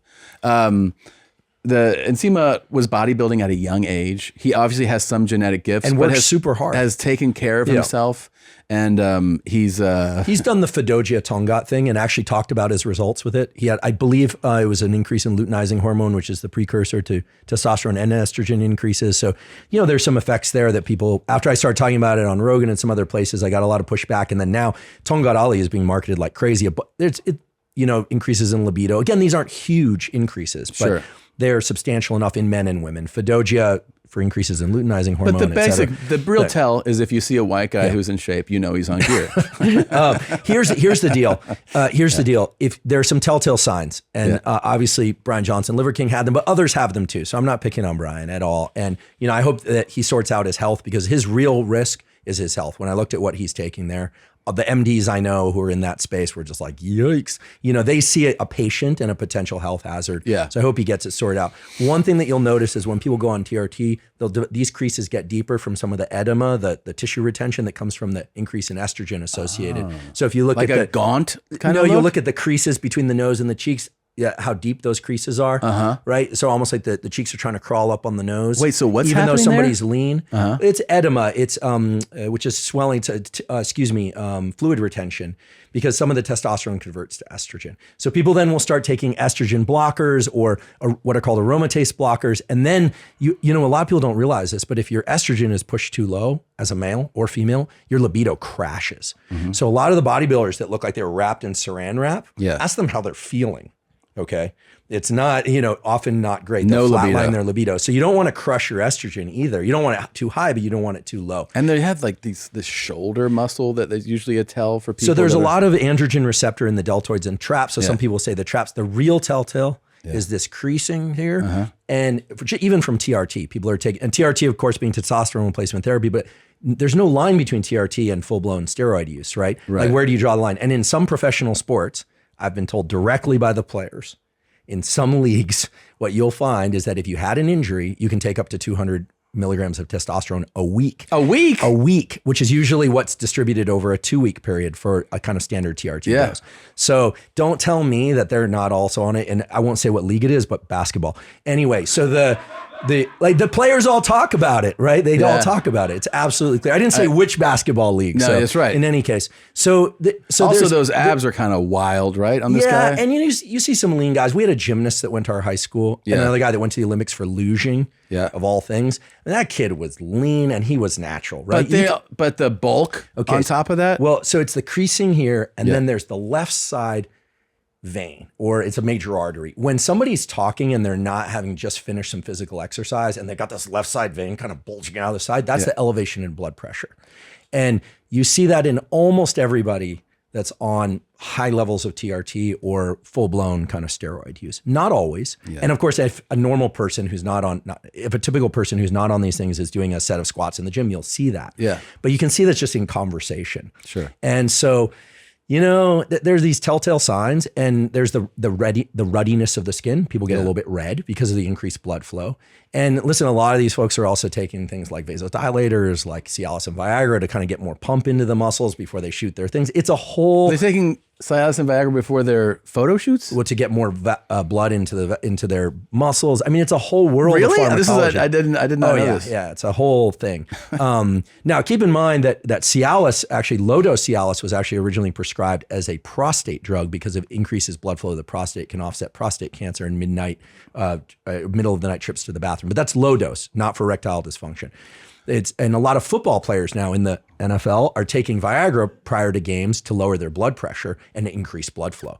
Drugs in sports. Drugs are rampant in sports. I know this, and I have friends in like four major leagues of like the big sports in the United States, and I've heard different drug stories from each of them about like what so I knew that. I did not know about the Viagra Cialis thing. Even in biathlon, Really? ski and shoot. What would you like to happen when you go from skiing to shooting? You'd like your heart rate to slow so you can hold the gun steady and you can focus. Propranolol, you take a beta blocker. So there's a ton of this stuff, and a lot of it's banned. Some of it's not banned. How are they not all hard when they're taking Viagra? Well, so the interesting thing about those drugs, about Viagra and Cialis, is they increase peripheral blood flow through disruption of this enzyme pathway. Again, low dose Cialis, tadalafil, like, in the 5 milligram per day range, is a common treatment for prostate health that, I think actually more men should know about. Yeah. Because prostate health is extremely important, and it kind of gets lumped into, the drug kind of gets lumped into the sexual performance arena without, and doing so overlooking its potential roles for prostate health. Yeah. Because increasing blood flow through the prostate can help with a number of things, prostatitis to be one, but other things as well. But the way those drugs work is that the neural pathways associated with sexual arousal have to be triggered before the erection response happens. So so when they're playing football, But if your hand's in the dirt and you're looking up at a guy that you really want to fuck and you just took a Viagra, you could get a result. I'm guessing that the protective gear kind of shields the viewers from that. But that's too bad. Yeah. So, drugs in sports are rampant. I actually really want to get Jeff Nowitzki, I think his name is, that they call him the Golden Snitch. He now works for the UFC. He was the guy that did the whole Balco Barry Bonds scandal. Oh, that'd be a cool. Look, there are new drugs being developed all the time. I love this as kind of a hobby topic, not on TRT. Yeah. Oh, that's Jeff Nowitzki. Yeah, so he's definitely not on TRT. He's the guy that busts people for it. Yeah. UFC is actually one of the more heavily drug-tested sports, and I've seen their banned substances list. A lot of UFC fighters contact me about different things, and I just say, listen, refer back to the list. But, there's a lot also happening. You mentioned Hollywood. So this is all the men, people are thinking muscles, but on the female side, peptide use is rampant. Peptide use is huge. Okay, so it's sermorelin, if depending on how you want to pronounce it, which is a IGF-1 and growth hormone secretagogue, sounds like synagogue, but secretagogue, stimulates growth hormone release, not as potent as full-blown growth hormone, but makes people leaner, kills their appetite, tissue repair. I take BPC 157. That's for tissue repair. That's a gastric peptide. I don't take it now, but I was taking thymosin beta 4. Yeah, so unclear to me exactly what thymosin beta 4 is. I stopped. I stopped really just because, I don't know. Well, you look like you're in good shape. You were flexing out there in the lobby, and whole life I've been trying to gain weight and I can't. But I just have one of those bodies, man. You look really fit. I was going to say, I walked in, like, we've never met in person before. I know. Thank you, man. Despite, we're related, so it's like this is an important control experiment. Once I knew you were coming on, I was like, I know Huberman's jacked. I got to fucking get ready. I mean, I've been training since I was 15, 16. You're an anomaly of a professor. I mean, I don't think, when people think of professors, it's like old guy, tweed coat, pipe. Yeah, we have some fit ones. There's a guy at UCSF, Lou Reichart. He and his brother climbed Everest. Yeah. He's like freakishly strong. He's tall and thin. You see a lot of endurance athletes in academia. That adds up. Yeah. There's sort of a size threshold beyond which if you're too big, people think you're dumb. Sure. I'm not saying that's what I think, but so I've never wanted to be I never Look want to at be this big dumb fuck. Once you waddle, right? There's sort of and I don't know why that stereotype came to be, because there's certainly some very smart, very muscular people. Sure. With degrees. And it's always surprising. Honestly, it is. It's like somebody like really muscular says something remotely intelligent. You're like, get the fuck out of here with this guy. Like there you go. Perpetuating the stereotype. Yeah. Well, it's true. But it's fucking true. Well, also, that there's a history to this that I don't want to take us down a rabbit hole, but the running movement of the 70s, the whole Nike movement, Steve Prefontaine and all that. Endurance sports have always been synonymous with most of the sports played on a college campus. Tennis, badminton, I don't know if anyone plays badminton, tennis and cross country and all these things. They, for people to feel fit and look like an athlete, but when they say athlete, they mean the kind of more svelte, shapes, right? And it's only recently that people have started doing resistance training. I mean, the data clearly say that at a minimum, everyone should be getting 180 to 200 minutes of so-called zone 2 cardio, which is the cardio that you can do, but just barely hold a conversation per week, minimum. And then on top of that, you need to do somewhere between 6 and 10 sets per muscle group in order to just maintain the musculature, which is very important for everybody, for metabolism, health, posture, ability to be resistant to falls. And of course, if you do those sets really hard, to failure, progressive overload, then you're going to also gain muscle. Gain muscle, yeah. But, I think that now the world is a little less afraid of getting bulky.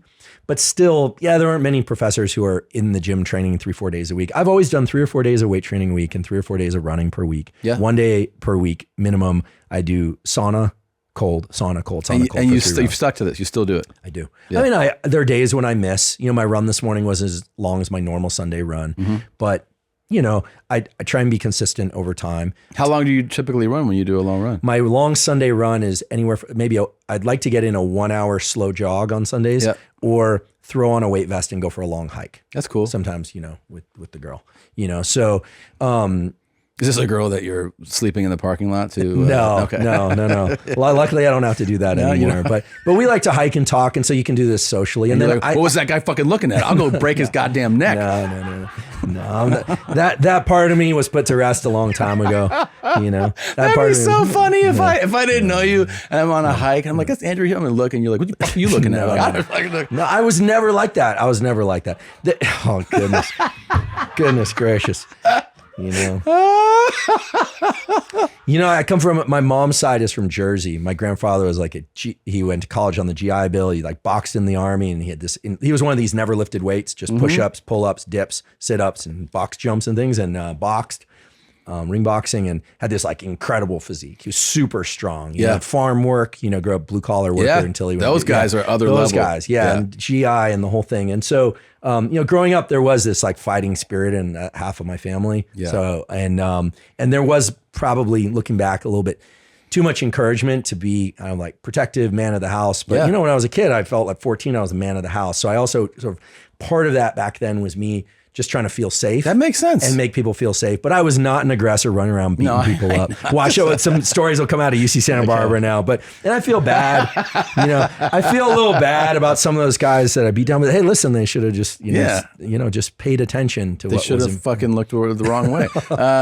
So wait, one of the things I want to say though about the stereotype though of muscular dudes, and that it's rooted in truth. If you've been around, I've been around a bunch of fucking meatheads my whole life, and a lot of them are dopey as shit. The only thing they care about is their chicken breast and their creatine and their. But that's what I'm saying. The as time has passed and progressed, and you find muscle resistance training and lifting becoming more generally accepted.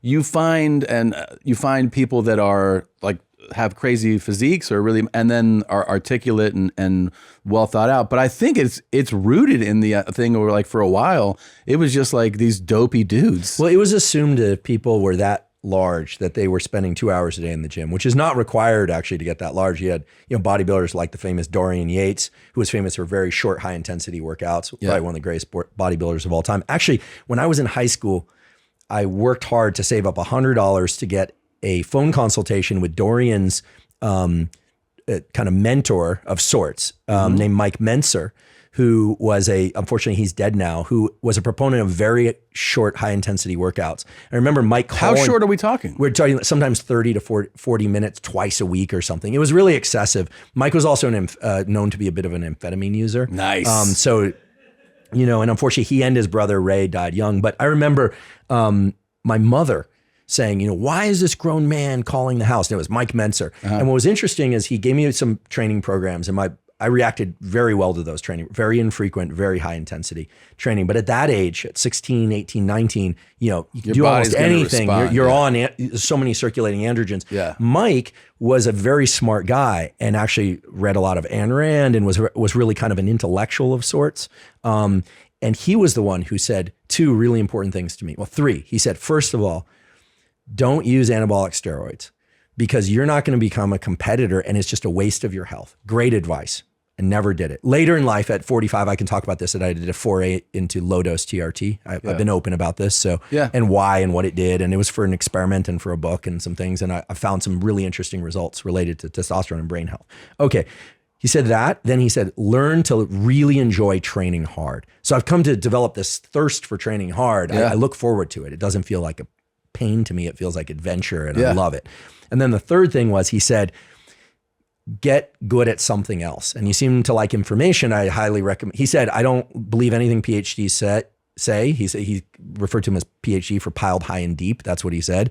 But he said, you seem to have a hunger for information. Yeah. So I think you should focus on school. And like, here I was, 16, it took me a few years to really listen to that. Yeah. But it's still embedded in my brain. And so occasionally you get a guy like Menser, who's really smart, who's, got, 20-inch arms and this kind of thing. Or Arnold Schwarzenegger, obviously. Yeah. There are some neurons firing in there. Oh, yeah. So there are exceptions, but I think that by and large, the jock phenotype and the intellectual phenotype are not always synonymous. Sure. Yeah. But I wanted to know, has it been at all on your radar a challenge in any way that, you're a professor, obviously, like I know, that's the science and the work is what's most important and all this, but you have this podcast that has become a huge hit and that you're now a popular professor. Do you sense that the jealousy or stuff from others, that has to be. You mean, are they the source of the death threats? Well, I mean, there just has to be some of them, they're like, wait, you just get on your fucking microphone and you talk about shit and then. Yeah, well, and oftentimes, so I'll try and keep this answer short. First of all, Stanford has been immensely supportive. Really? Immensely supportive. In part because, I think they value public education, even though it's a private university. Yeah. Also, we featured a lot of excellent work, laboratories and professors and clinicians from Stanford. Yeah. Yeah. So, the podcast for me is an opportunity to showcase the amazing work of people like Nolan Williams. It was going to take years before people would discover who he is. Yeah. He's doing amazing work on psychedelics and transcranial magnetic stimulation, curing depression in people that would otherwise suffer from depression forever, for which talk therapy, drug therapies were not working. So people like him, you've never heard of him, right? My goal is to make the world know who he is so that his work can flourish, this kind of thing. Anna Lemke, who wrote Dopamine Nation, she didn't need my help, but putting her on to talk about addiction, she's our head of dual diagnosis addiction clinic at Stanford. So Stanford supports me in part because I'm happy to put on my colleagues. We also put on colleagues from other universities, right? Everywhere from Cal State Fullerton to Harvard Medical School. But I can showcase great work. Second of all, most of what I talk about is not my own laboratory's work. We work on stress, we work on neural regeneration. I will sometimes talk about that work, and especially vision and visual repair. A lot of your podcasts are you learning something from your guests. That's right. I'm going to school by calling people all week and developing these solo episodes where I just blab about a topic or I bring somebody on and I develop tools. I would say that about a third of my colleagues have been extremely and directly supportive. Like saying, hey, I'm really proud of you. This is great. Thanks. Science needs this support in the world.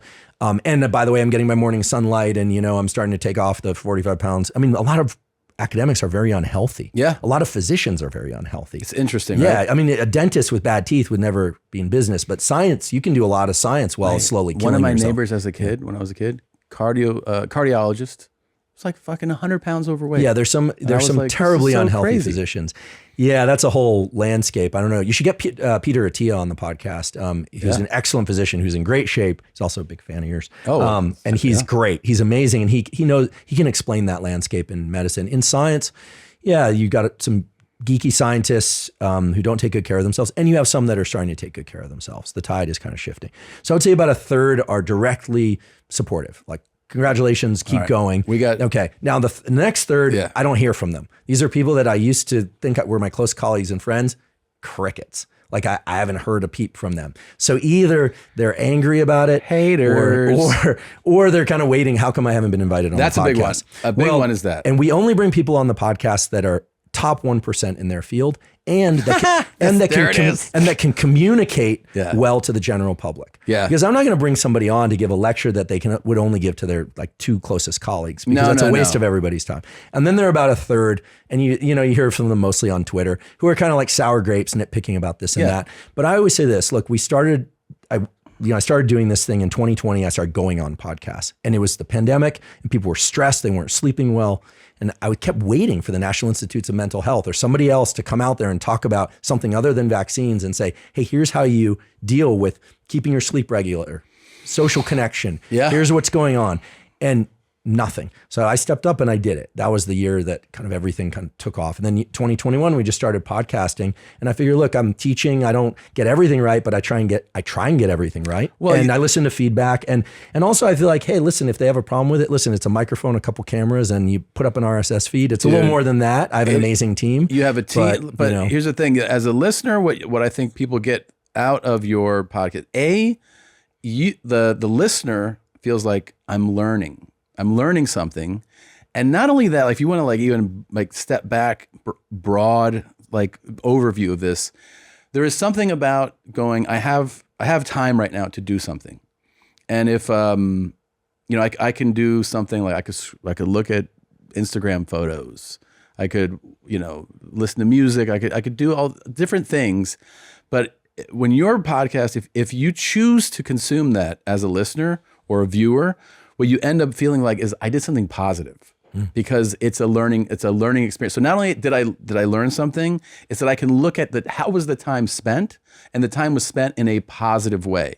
So you feel like you did something constructive, which is a feeling you can't orchestrate this feeling. It either is something it is or it isn't. Like you can consume something that is a distraction, something that is amusing. You can it could be something that's funny or whatever. But if you feel like you gave yourself to something like a professor and like the topic is, something in the brain, you actually feel like I did something positive for myself. And that's a big thing I think that your show provides, is that it's not just the specific information, it's that I did something constructive with my time. Oh, thanks. That's very gratifying. Look, it's a labor of love. I'll tell you, when I was 6 or 7 years old, I used to go to these carnivals where you could throw the ping pong ball into the little thing and win the goldfish. Yeah. I was like really into aquaria, but I noticed they weren't sending anyone home with dechlor. And I was all worried about these fish. So my mom used to take me around to these carnivals and I'd give you dechlor to dechlorinate your fishing. But you had to listen to me lecture about chlorination.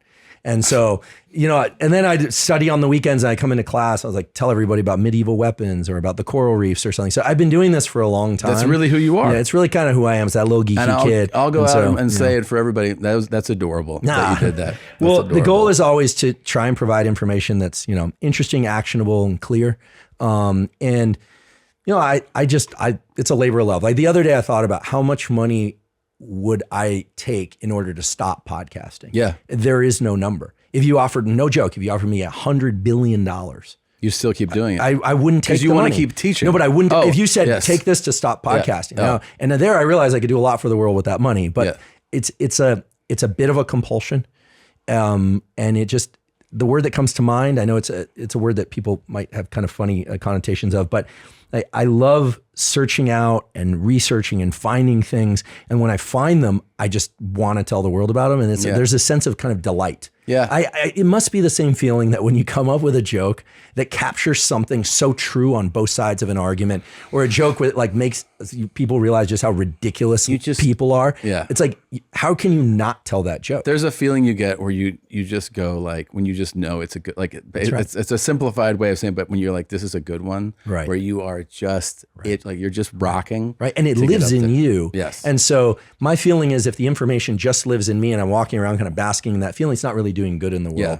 And so most of what we talk about on the podcast is, mechanism, but also a lot of behavioral tools. Yeah. So sure, we talk about nutrition, supplementation and stuff, but most of them are zero cost tools. Mm-hmm. And I heavily weigh my time toward speaking about tools that work the first time and every time, because they're not hacks. They are based on the way that we are wired up. One thing I appreciate that you do, and I really mean this, is that there are some staples of Huberman that that you bring back up over and over. And the reason I value that is that a lot of people don't realize, like a lot of people go like, oh, I have this bit of information to share, right? Like 10 minutes of sunlight. They go, I said it, and then they move on. And then, somebody goes, hey, what about that thing? You're like, yeah, I said that, and I posted about it once. It's like, yeah, dude, not everybody that even follows you captured that time. If you're actually into teaching, you need to repeat things like over and over and over, even to get it to the full audience. Like if you post something on Instagram or you have 2 million followers, like whatever, a fraction of them are going to see that post. You have to repeat things. You have to say them over and over. For people like, let's say, listening right now, What and why should people get sunlight in the morning, 10 minutes of natural light? Yeah. Getting sunlight in your eyes early in the day, even if it's through cloud cover, we can talk about how to do that. I would put right up there in the top batch of mental health, physical health, and performance enhancing behavioral tools. And it's completely zero cost. It takes a little bit of time, but here's the idea. And this means actually natural sunlight. That's right. Yeah.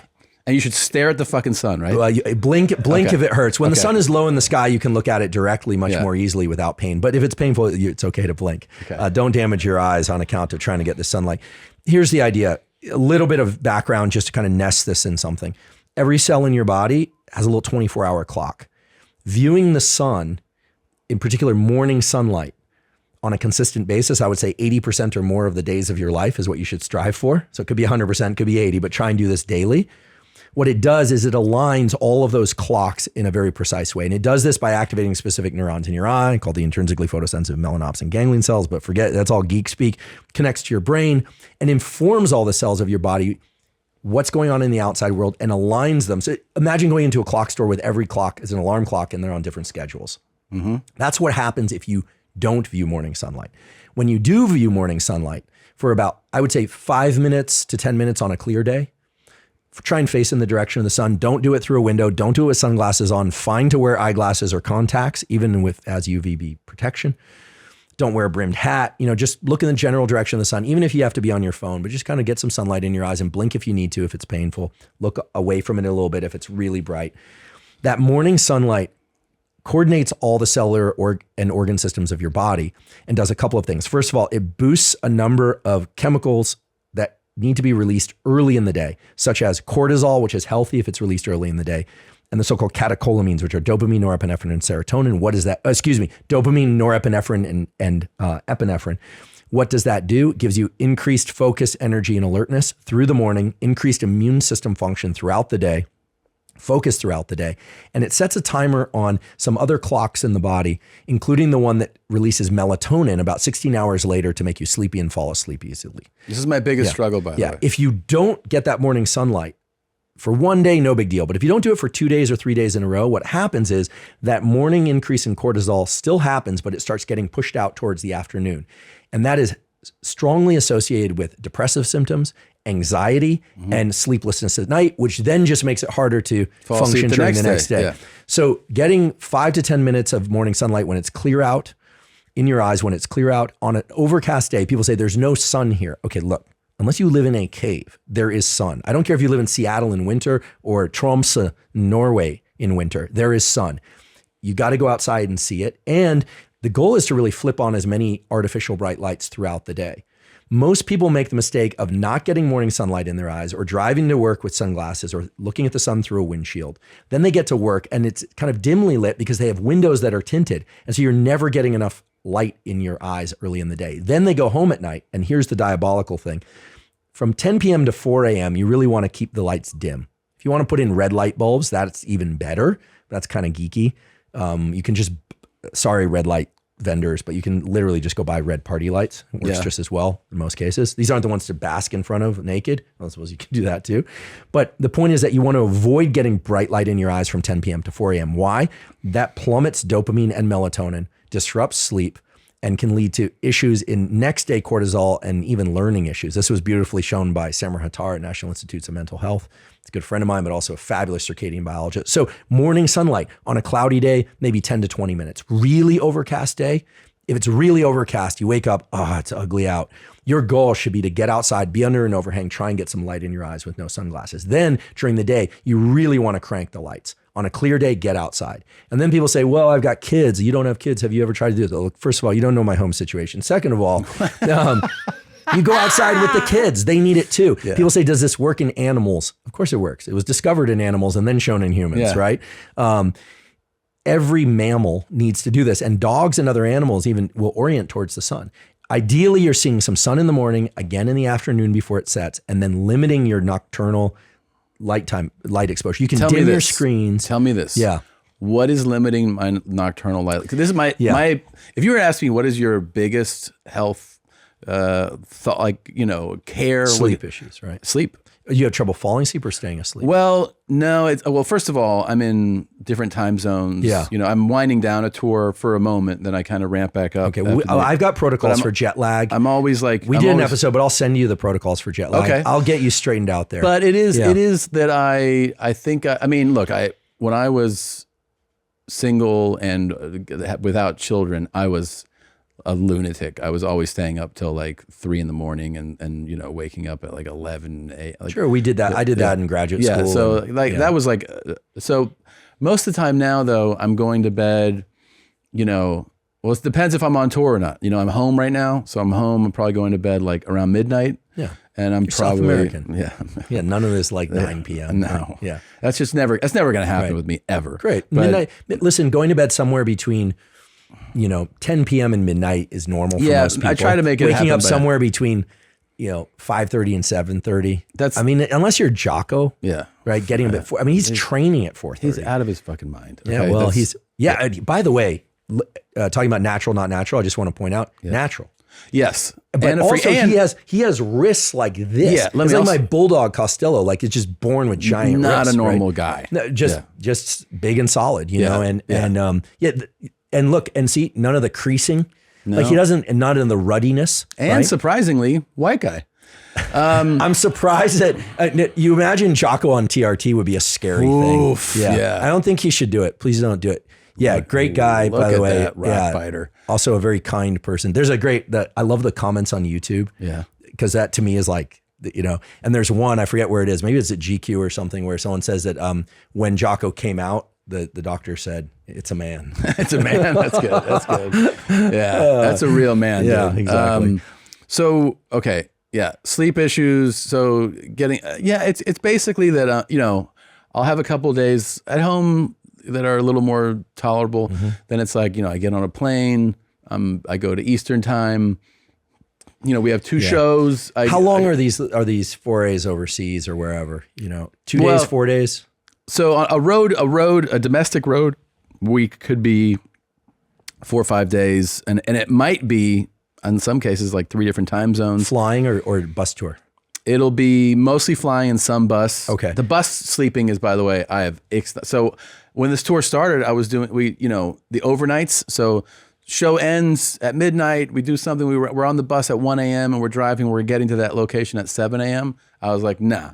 Because what would happen is we did it and I didn't sleep. Yeah. I'd finally fall asleep at 4:30. Starts pulling you apart. It was killing me. So I've got do you supplement for sleep? I've started taking magnesium. Yeah, Mag 3 and 8. Yeah. So we have here's what I recommend. And so for jet lag and shift work, we have an episode on that for most people. Just go hubermanlab.com, jet lag, shift work. Just scroll down or search for everything's keyword search organized there. There's a lot that to do for shift workers and for jet lag. I'll put together a protocol for you based on whether or not you're traveling one way or the other way. But here's it all relates to where your brain thinks you are 2 days before. So it would be too in-depth to go into now, but let's say you're going from, Austin to New York and then to California and then back again. We have to think about where your body and brain thinks it is and then adjust the timing of light. And it's very easy to do. And you can even use a little light box or you can just get outside at the appropriate times. And you'll want to throw on sunglasses every once in a while during the daytime to avoid getting shifted in the wrong direction. Okay. So I can teach you how to do that. Very easy. But I think most people, I would say about 75% or more people who have sleep issues find that getting this morning sunlight in their eyes, again, not through a window or windshield. People are like, can I do it through a window? Can I just look at the sun on an Instagram post? It's like, no, you actually have to go outside. Okay. It's like a free resource, but just do it. It's pleasant. Bring your kids with you or whatever. Getting that sunlight in your eyes, then try and catch the sun before it sets in the evening, or even just get outside for a few seconds. Even for a conversation at work, step out in front of the building. And then in the evening, dim those screen lights. If you're out on stage and you got the blaring lights in your eyes and you're dealing with that, afterwards, there are some things that can help. And then for most people, make sure you're not going to bed right after chugging a big glass of water. One of the most common problems with sleep is people wake up in the middle of the night to use the bathroom. Totally normal. I just saw this, by the way. That totally. You said sipping is different than gulping. So when a lot of people don't realize this, that of course the total amount of fluid that you ingest dictates whether or not you'll need to go to the bathroom. But when you slug down more than 4 ounces of liquid in one shot, there's a signal that's sent from the gut and the bladder to the brain that you need to excrete fluid. And so what's going to happen is you're going to be waking up to use the bathroom a few hours later. Try and sip your last drink of the night. That is fascinating. Yeah. I had no idea. It helps in I would say about 75% of people are like, oh, I'm sleeping more through the night, or I'm only getting up once. For men who have, or who are older, for prostatitis, you might want to talk to your doctor about taking low dose tadalafil. This is not, it will increase blood flow to the penis and all over, but it's also, at that low dose, it's really about prostate health. Yeah. It's really about which is vital.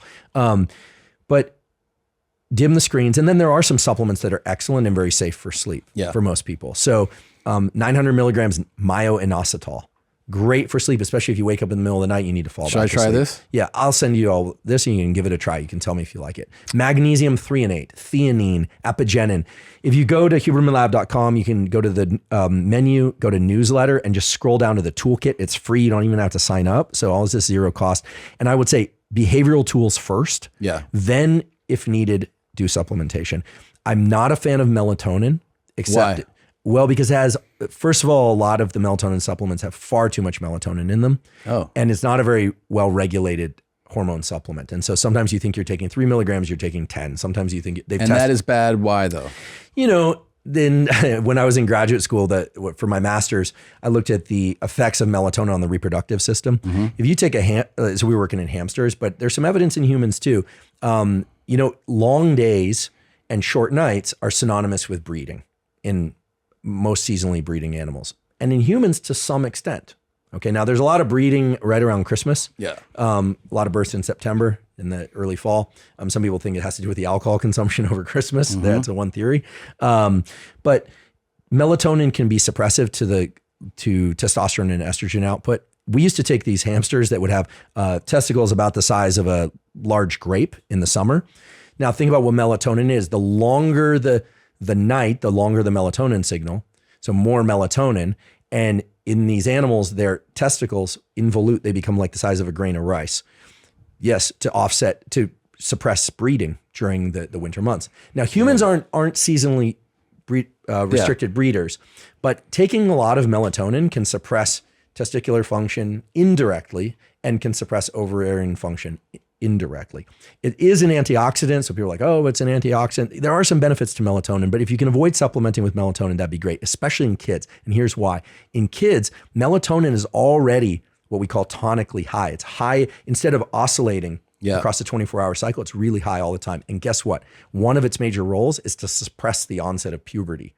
Really? So now adults popping melatonin like M&Ms, this is a problem. And this last year, there were a lot of studies published showing that melatonin supplementation, especially excessive melatonin supplementation, can be really deleterious for the whole hormone system and maybe even for brain function. So I am not a big fan of melatonin, maybe every once in a while for jet lag or something like that. But magnesium threonate, theanine, and apigenin, myo-inositol, far more mild, far more cost effective, and not dependency forming. Yeah. So, I think those are the places to start. Once you've got your light viewing behavior down for a few days, see how you're sleeping. The travel thing is tricky. You live a highly unique lifestyle. Yeah. But I've done some work with military and with athletes they live like this. Yeah. And so you're going to have to you're not going to start going out on stage with red glasses. That'd be a cool look. What's that? I said that'd be a cool look. I think when Rick Rubin went on Joe Rogan's podcast, he had them on. He can get away with any look. And I'm blessed to have him as a friend. And once the sun is down, he's red lights. He is? Or the glasses. That's kind of cool. And so he can sleep like a baby because he's the creativity guy, right? I'm going to get red lights at home. I'll do that. Yeah. They're great. The little party lights, the screw-in lights. When I travel, I bring them with me. That's how geeky I am. You do? I do, because oftentimes you're in some hotel room and it's like blast. So what do you bring? You bring like a little lamp or something? No, I just have a couple of the bulbs. These red bulbs and you put them in box. Yeah, I just put them in. That's taking it to another level. Yeah, it's super inexpensive. That's true. I'm not going to travel with a red light unit. There are some small red light units that companies like Cozy Light make, which are excellent. Again, not a podcast sponsored, but they're great. And Juve, I think, is the other one. I could put one on the bus. That's a good idea. Oh yeah, but the issue, and again, I'm not trying to undermine any businesses out there, but a lot of the things like getting morning sunlight, or people say, well, what if there isn't enough light or it's not bright enough at work or in my home environment? Should I buy a daylight simulator? It's like, sorry, daylight simulator companies, those are like thousands of dollars. You can get a drawing pad, 930 lux drawing pad from Amazon for about $100. Put it on your desk. And now you're getting a lot of that during the day, which is what you want. But better to get outside periodically. So I think a lot of these behavioral tools, or even the things that require an artificial light, you can get them at lower cost and get most, if not all, of the effect. Now, there's certain things like an ice bath or a cold water plunge, which is far better than a cold shower, but a cold shower is still pretty good. Yeah. So one thing, this is changing the topic, I'm going to go back, but I saw a clip of you talking that you're all tatted up and that you... Yeah, although the picture they used were not my tattoos. Oh, I didn't even see the pictures. Okay, that's good. But I started getting tattooed really young.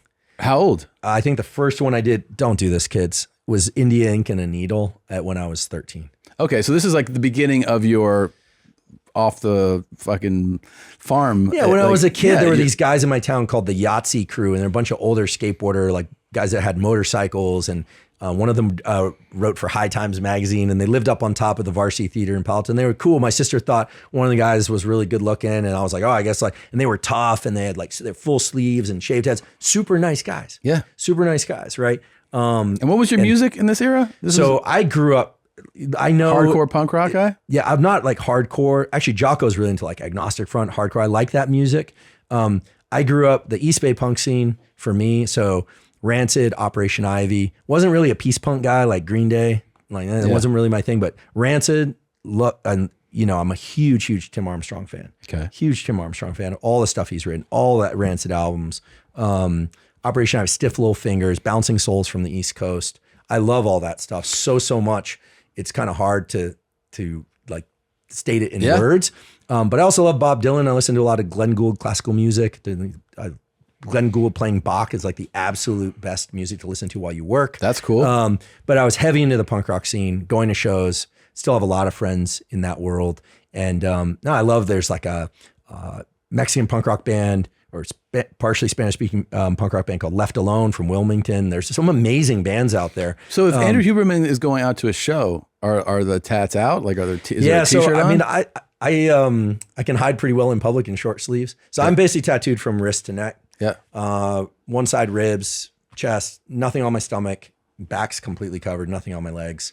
So here's what ties what I brought this up is I believe that the reason that you cover up on podcasts, and I'm assuming when you lecture at school. Oh, absolutely. Is so that the information that you're sharing is the focus. Correct. And that none of this is distraction.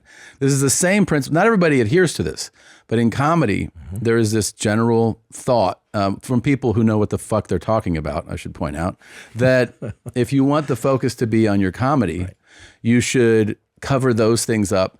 If you're a male with an overly muscular physique, you should actually try to cover it up, like not flaunt it. If you're a woman with like an incredible figure, same idea. Why? Because if you're showing the tats, the muscles, or this incredible female body, can you do it? Yeah, do whatever you want. If you want to do it, do it. Nobody knows who you are, but if you want to, what do I know? I'm only so. But if you want people to focus on your comedy, the idea is that don't like this. This is how people can actually not be distracted. If you're tatted up and those are out, guess what? People in the audience are looking at your tattoos. If you're jacked, they're looking at your muscles. And if you're super hot and they're just going to be like, look at her, like look at her body. Yep. If you cover those things up, if you do that, and all of a sudden it becomes about what you're saying, which is what you want it to be. Yeah, you nailed it. And so for once I can be succinct, because you nailed it. Even though early on we had our challenges, my dad and I are on really great terms now, and I learned a lot from him when I was a kid. And one of the things, him being Argentine, was he always said, in a wedding in Argentina, the men keep their jacket on all night. In the U.S., they seem to like start undressing the moment they get there. Like he was a serious guy, and I once asked him, what's the deal with this whole jacket thing?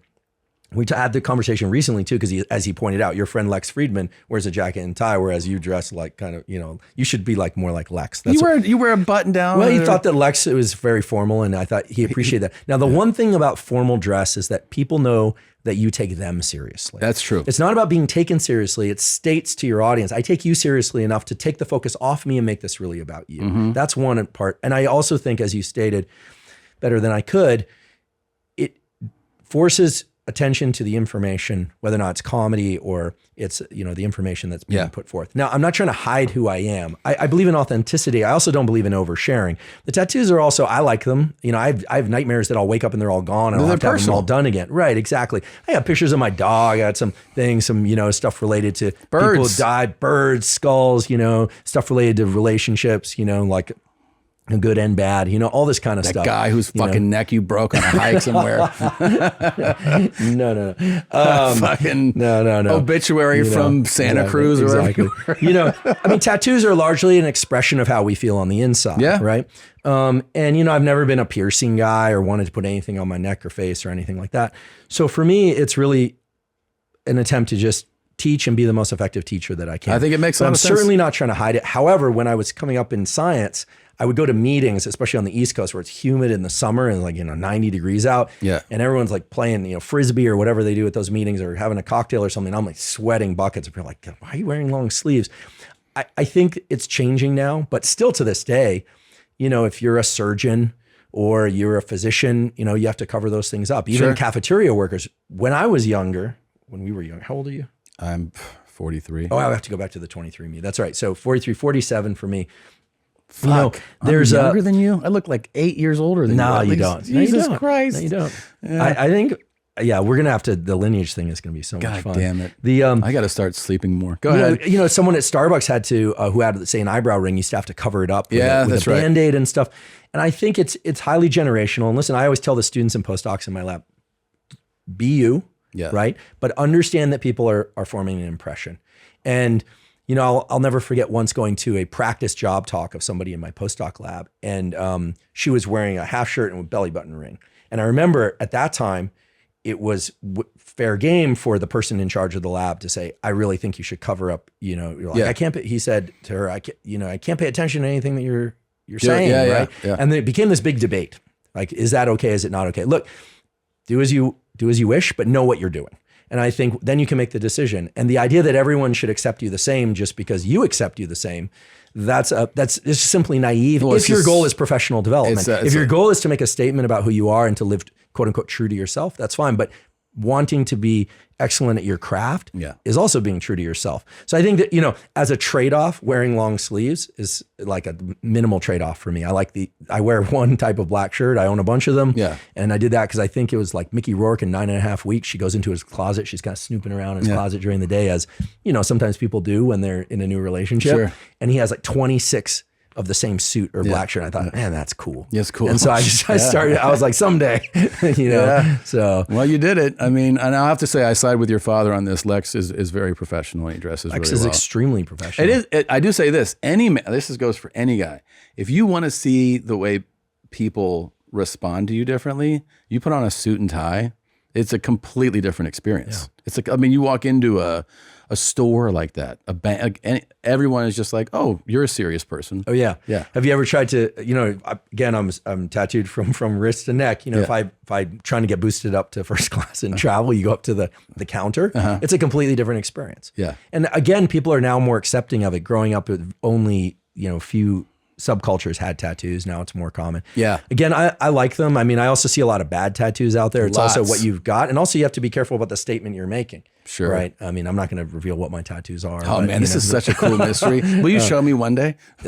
Sure. I think if we teach a class together, it should be, would that be a fun thing? Oh my goodness. The students would go wild. They would have so much fun. They would like it. Again, that's another place where Stanford's been really helpful. We have a human biology major at Stanford. And for some of the human biology courses this year, they have me come in and do podcast related content. So a lot of the podcasts are a lot like a lecture I'd give at Stanford. Man, that'll be a lifelong goal of mine. Should we do it? Do you do the college? Comedians don't do tours at your level, right? College tours. They do tours, but they don't do college campus tours. We don't do, I did a few colleges on this on this tour. In other words, one of the things I like to request when I do colleges is that they leave the show at least partially open to the public, so that so that it's not all dumb fucking. So some people kids. are sober. Well, no, just because like academia is this really weird world to perform to as a comedian, because. And like, I'm not saying your school, but a lot of the schools are like these weird insulated bubbles where it's like everything's like, oh, it's that wasn't an inclusive enough statement. It's like, yeah, dude, I live in the real world. So like my comedy is not, I'm not performing in whatever they told you that this is off limits, and that like that's what academia feels like to people that are outside of it a lot of times. And I think it's not just academia. Every big institution right now is confronted with a major challenge. Yeah, which is how to comfort and not trigger the people that work there, but also acknowledge what's going on in the world, right? And this is a challenge. I mean, what's happening now with Twitter is really fascinating. You know, the unleashing of all these Twitter files or whatever it is. What are we learning from the what was? I need to follow this. I actually the other day I had the joy of a conversation with Barry Weiss. You know, who's let go, fired. I don't know, something at the New York Times, but now she's independent and doing. I'm a big fan of hers and the work she's done. But there's some real dirt being. Oh yeah, shared. I mean, I think I'm not super informed about all this, but I'm informed enough to know that, first of all, Twitter and Instagram, these are private companies, right? Some of them are publicly held, but you can't go to a mall with no shirt on and say, I just want, be here with my shirt off because I'm, it's a mall. Everyone can come here. It's privately owned, so they can have rules, right? So a lot of people don't realize that, but I think a lot of these public spaces have been kind of leaning towards it's the algorithm, when in fact there were some conscious choices to suppress certain kinds of information and amplify other kinds of information. That said, on Instagram, if you can't put hashtag sex, you try and put that in, you won't find it. Or if you do that in your post, it's going to get downregulated. Right. Certainly. Yeah. And you can kind of understand why, right? I mean, otherwise the entire thing would be filled with all sorts of pornography and pseudo pornography. And, so there's an etiquette of each of these places. I think what's surprising and what people are kind of like, going eyes wide about is the etiquette oftentimes leans in one direction or another in a way that has never been explicitly stated. Which is this more to like left more leaning? Left or more right? Yeah. Typically more. It seems like with the Twitter thing, it's more left. Although I haven't gone deep into this, or in looking back at the last few years, what's getting, and so I think, like anything, I think full disclosure is the best idea. I mean, you talked about the Liver King thing earlier, and again, it's gotten already too much press and attention, but it really speaks to, when people are up front, people can usually handle it, right? When people actively lie and use that as part of their marketing, then people get upset. Sure. Some people get upset. When, a social media platform doesn't reveal what its rules are, and then people are dropping into the lava of quote unquote cancellation, being deplatformed, et cetera, and you don't know what the rules actively are. I think that actually, in my mind, that actually promotes people's desire to kind of probe the system. For sure. Because how else will we find out? So I think if the rules are stated, then people can decide if they're going to follow the rules or not follow it, or start a new company. But then they'll also apply the rules like not across the board the same way. Right. It seems to be like this kind of, well, this is a rule, but you're like, well, why did you can show them clear cut cases. Yeah. Well, you haven't applied that rule here. And it's like, and then there's no one to really has to answer for that. Cause like you said, like some of that falls back into, well, we don't have to answer questions from anybody. It's all cloaked. Yeah. It's a very strange. Well, comedy's undergone this massive transition. It seems like you guys all release your own shows and your own podcasts. And it's I mean, frankly, it's awesome. Well, it's awesome because we used to just have to get on our knees to the tastemakers, who was just like some fucking guy who doesn't write or perform. Like he just this is the person in charge, and you're like, may I perform? May I put this out? And that whole thing is gone. Like everybody just puts out what they want to put out, and the response is what it is. Mm-hmm. So it's a much more, fair system for people that are trying to do comedy, for sure. And it seems like it's most, if not all, comedians. Is that right? Or is it just the ones that I follow? What's that? That are doing that are gone independent, essentially. It's so appealing. A lot have. I have a deal with Netflix, so I have specials there. But I consider myself very fortunate to have those. Mm-hmm. But for the actual the world, the comedy as a whole, it's fantastic that you have these options, that you don't have to rely on just one place. And people have done their specials there. Obviously, it's a huge platform. HBO Max, people do that on Showtime, on Amazon, and they're all fantastic. Look, they're huge platforms. But there's something really cool about a comedian going, I have my special and I'm just uploading it. I mean, it is kind of the most punk rock version of it, and they just go like, check it out. It's here. You don't have to sign up for anything. You don't have to pay. You can just listen. The skateboarding punk rock thing lives large in me. Is the DIY.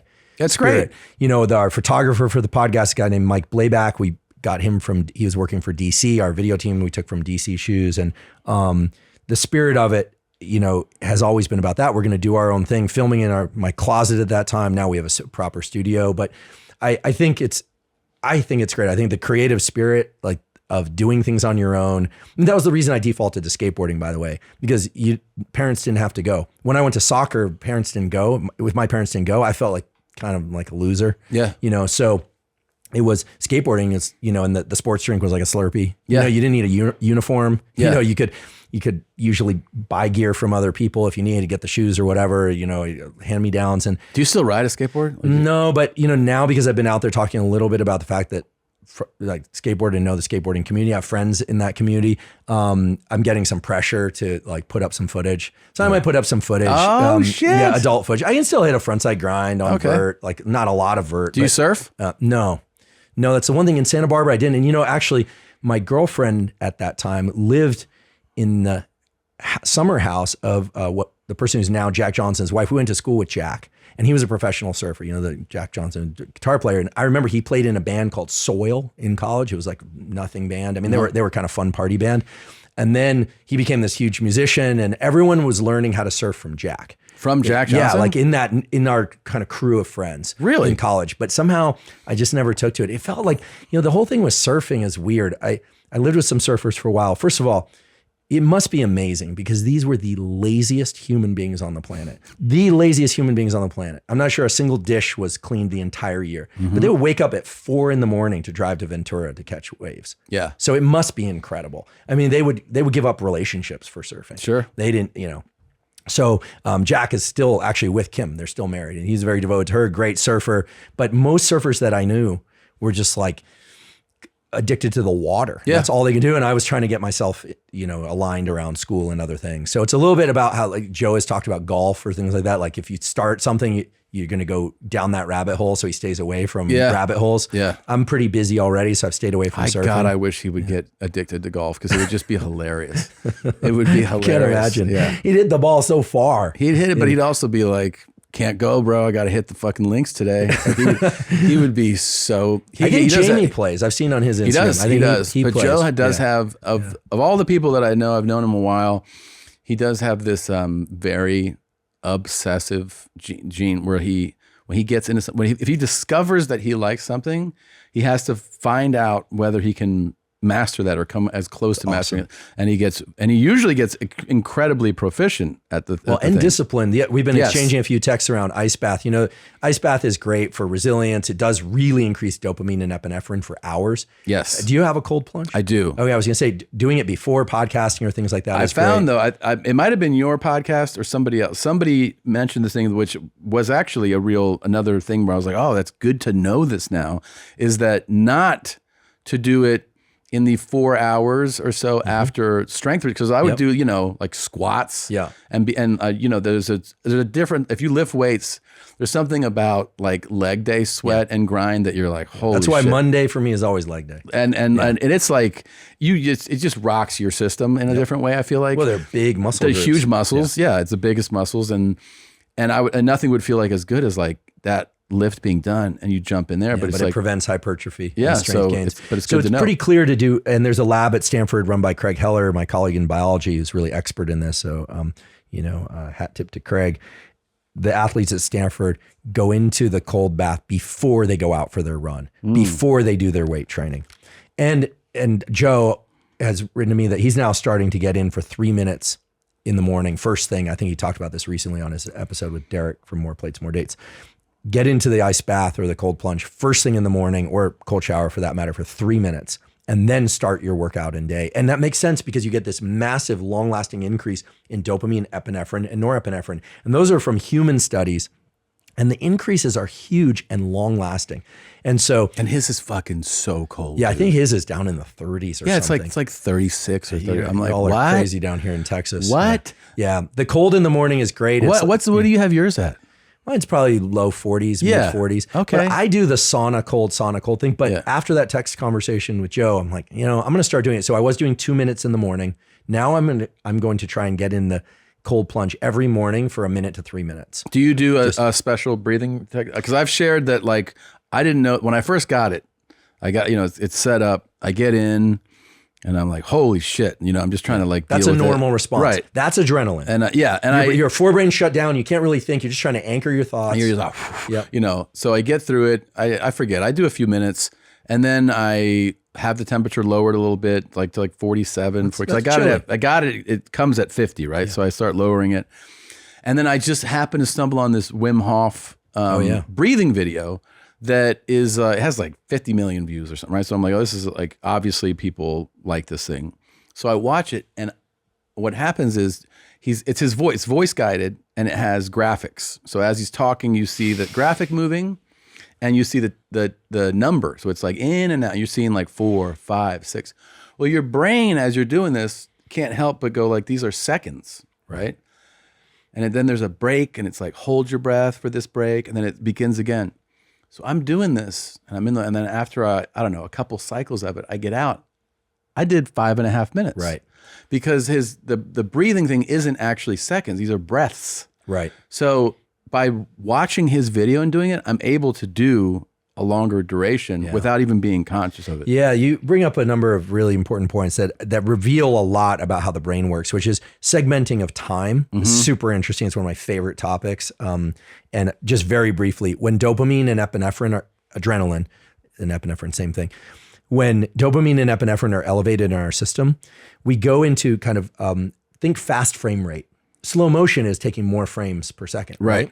So it seems as if time goes slower, right? But more happens. Imagine an amazing day. So much happens, right? You look back on it, it felt like it all went by really, really fast. Right. But a lot happened. It's also true if take certain drugs, it's like a lot happened, but went by. Okay, think about waiting in the doctor's office for 45 minutes. It's like the slowest thing in the world. Right. And that's because you're cutting your frames as maybe instead of like an iPhone, I think is 30 frames per second, or 60 maybe on typical video, 60. You're cutting it like 10 frames per second. It's like, okay. When you get into the ice bath, time is being micro sliced. So you want to get the hell out. Right. And people always say, how cold should I make it? I say you should be in cold that is uncomfortable, but safe. Right. How safe? That you could stay in without dying, right? Yeah. Because if you get into 20-degree water from a warm bath, you could die of a heart attack. But 60, 50, 45, probably going to be okay. So you're micro-slicing time. Now, when you start paying attention to time units and you're watching go tick, tick, tick, that's excruciating. So this breathing technique, what it does is breathing actually changes how we're binning time. So like you said, and again, more succinctly than I ever could, because I'm an academic and you're a comedian, which is you're now using breaths as units instead of second hands as units. Yes. Now, I highly recommend doing that. I don't recommend people hyperventilate before getting into water because you can pass out. Okay. So that's not good. I don't want to do that. There's another way to do this. My girlfriend, what she does is she picks a song. She has great taste in music, but the music she listens to when she gets into the cold bath is horrible. I'm sorry. It's so bad. It's so bad. So she blasts that. Yeah. She blasts that and she stays in for the duration of one or two of those songs. Wait, does she hate it? I don't know. Is she doing it like she like fuck this song or she loves it? I think I don't know. Let's trash the song. What is it? No, I don't know. It's just really rough. I'm not gonna say it's a reggaeton. Don't tell me it's Bad Bunny. No, I don't even know. Okay. This stuff is so bad. I don't even know the names of it. Sorry, I had to do that. But listen, she's tough in the ice bath. She can really grinds it out. Oh yeah, she can grind it out. I take a different approach, and it's one that I think people could benefit from trying because there's a real learning crossover here to the real world. Okay, which is I think people should learn to pay attention to when adrenaline is in their system. A lot of people say I feel stressed, I feel anxious, but they didn't catch when that hit.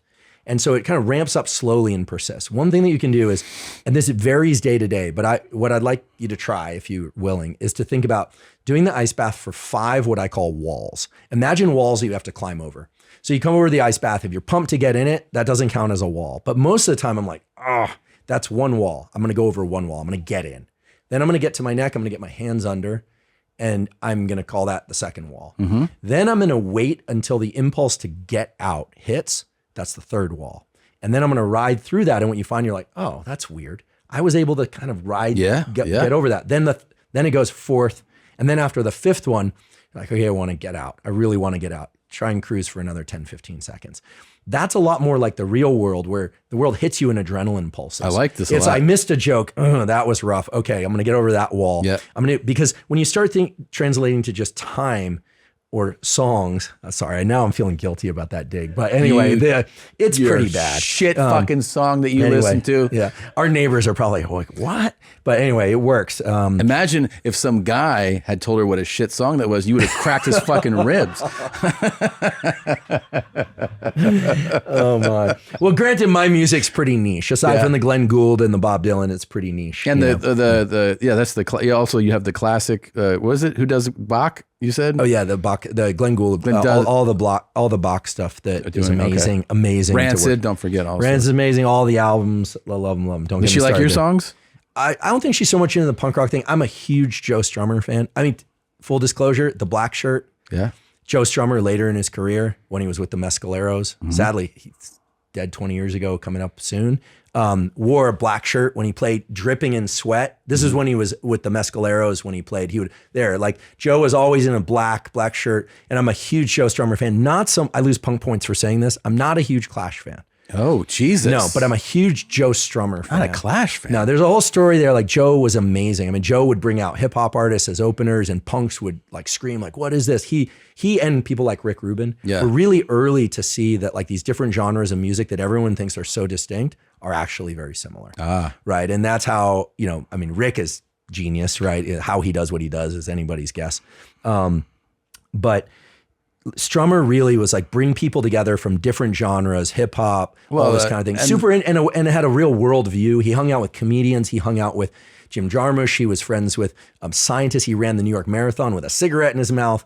I mean, there's a memorial for him in Alphabet City that I always go see. Nice. Like, we need more people like him. I mean, I also think, this is also like an early thank you for bringing me on here. I'm not trying to close out, but maybe you want me to anyway. But comedians have been very kind to me in terms of bringing on a scientist, right? Joe has friends from all these different walks of life. Yeah. And I've found this with comedians like you and Schulz and Joe and other people. It's like Whitney, like really interested in a lot of different dimensions of life and different kinds of people. And I actually think the best podcasters, and maybe the best comedians, but certainly the best podcasters, are people that have a lot of different kinds of friends. Yeah. Because you're staying out of the hyper niche soda straw view of the world. 1,000%. Right? I think the fitness community is great. The food community, they're crazy. They're always like attacking one another, but it's so niche. Yes. And at some point, if you really want to get a message out broadly, you want to educate, you want to make people laugh and educate them in the process, which I do think comedy does, then I think you need to be able to talk to lots of different kinds of people. And Lex does this exquisitely well. If you listen to the way that he asks questions, I mean, he asks really sophisticated but very simple questions. Yeah. And, as someone pointed out to me recently, he sounds a little bit like a 1970s construction worker, but he's asking real questions. I mean, he sat down with Ray Dalio and said, "What is money?"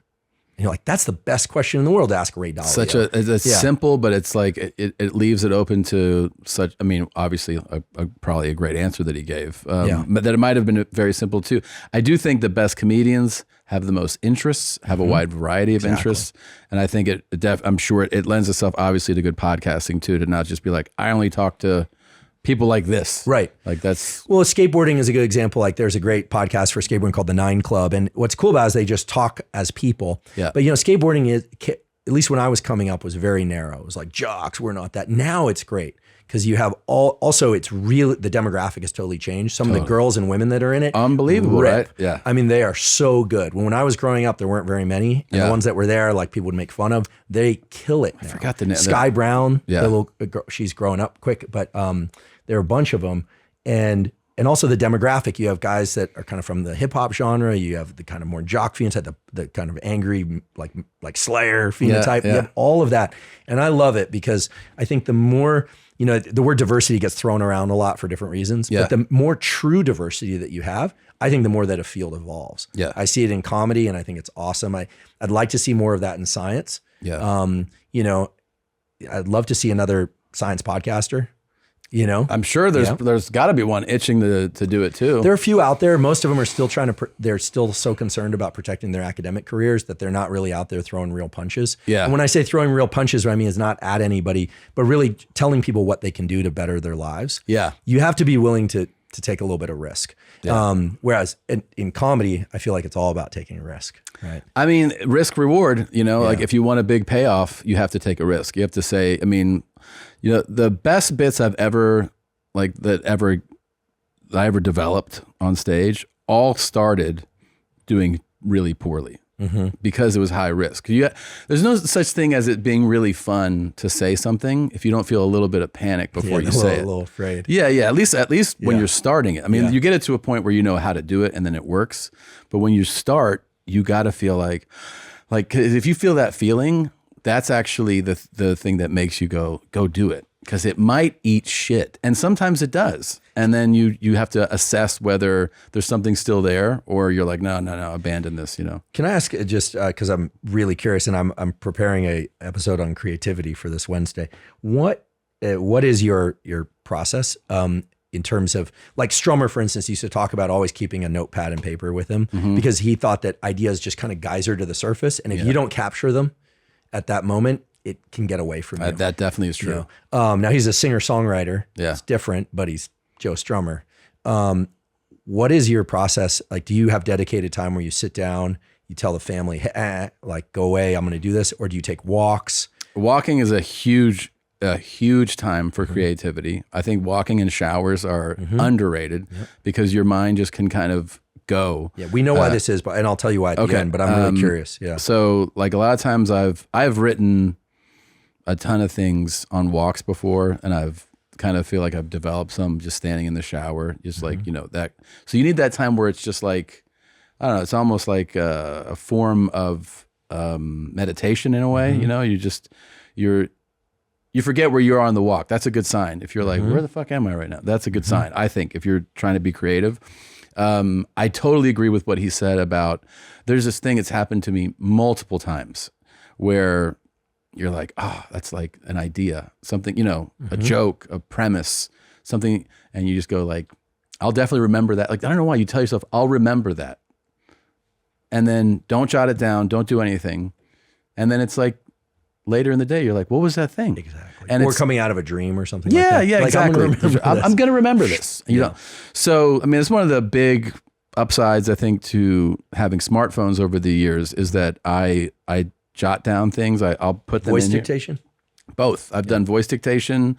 That's another thing I was going to tell you is another thing that I did instinctively, maybe from all my years of being a performer, is when I did my psychedelic trip, I turned on my voice notes and I dictated to them. You didn't listen. I did stream of consciousness note. Like I was laying. Okay, I thought you meant you were listening to all your stuff from before. I'm like, that'd be crazy. No, that's crazy. That'd be crazy. I did. I put it on my chest and just talked. Oh, great. And then I would stop, and I wasn't like trying to.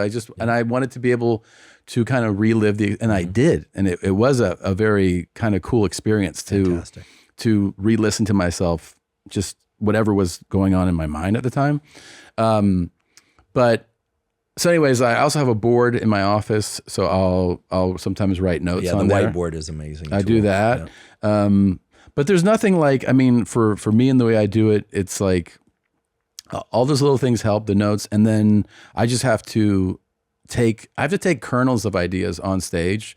I prefer to go to like smaller rooms where it's just, it's not like, what do you guys call it? Show. Working out? Working out. I love that. Yeah. I love that. I think I heard Joe say that it's like comedians, or maybe it was Chris Robertson, like just working out. Just working out, yeah. Do you do Q&A with the audience to try and keep yourself spontaneous? No, I've done shows that are themed that way that are very fun. Okay. But I've done shows where I go like, all right, I have like a few things written down, And it just kind of becomes that, where what happens is it's not like, here, it's time for you to yell shit out, but I'll just start being like, what's up with you, man? And then you start a conversation, and then bits kind of, you know, and the important thing is to record those sets. Yeah.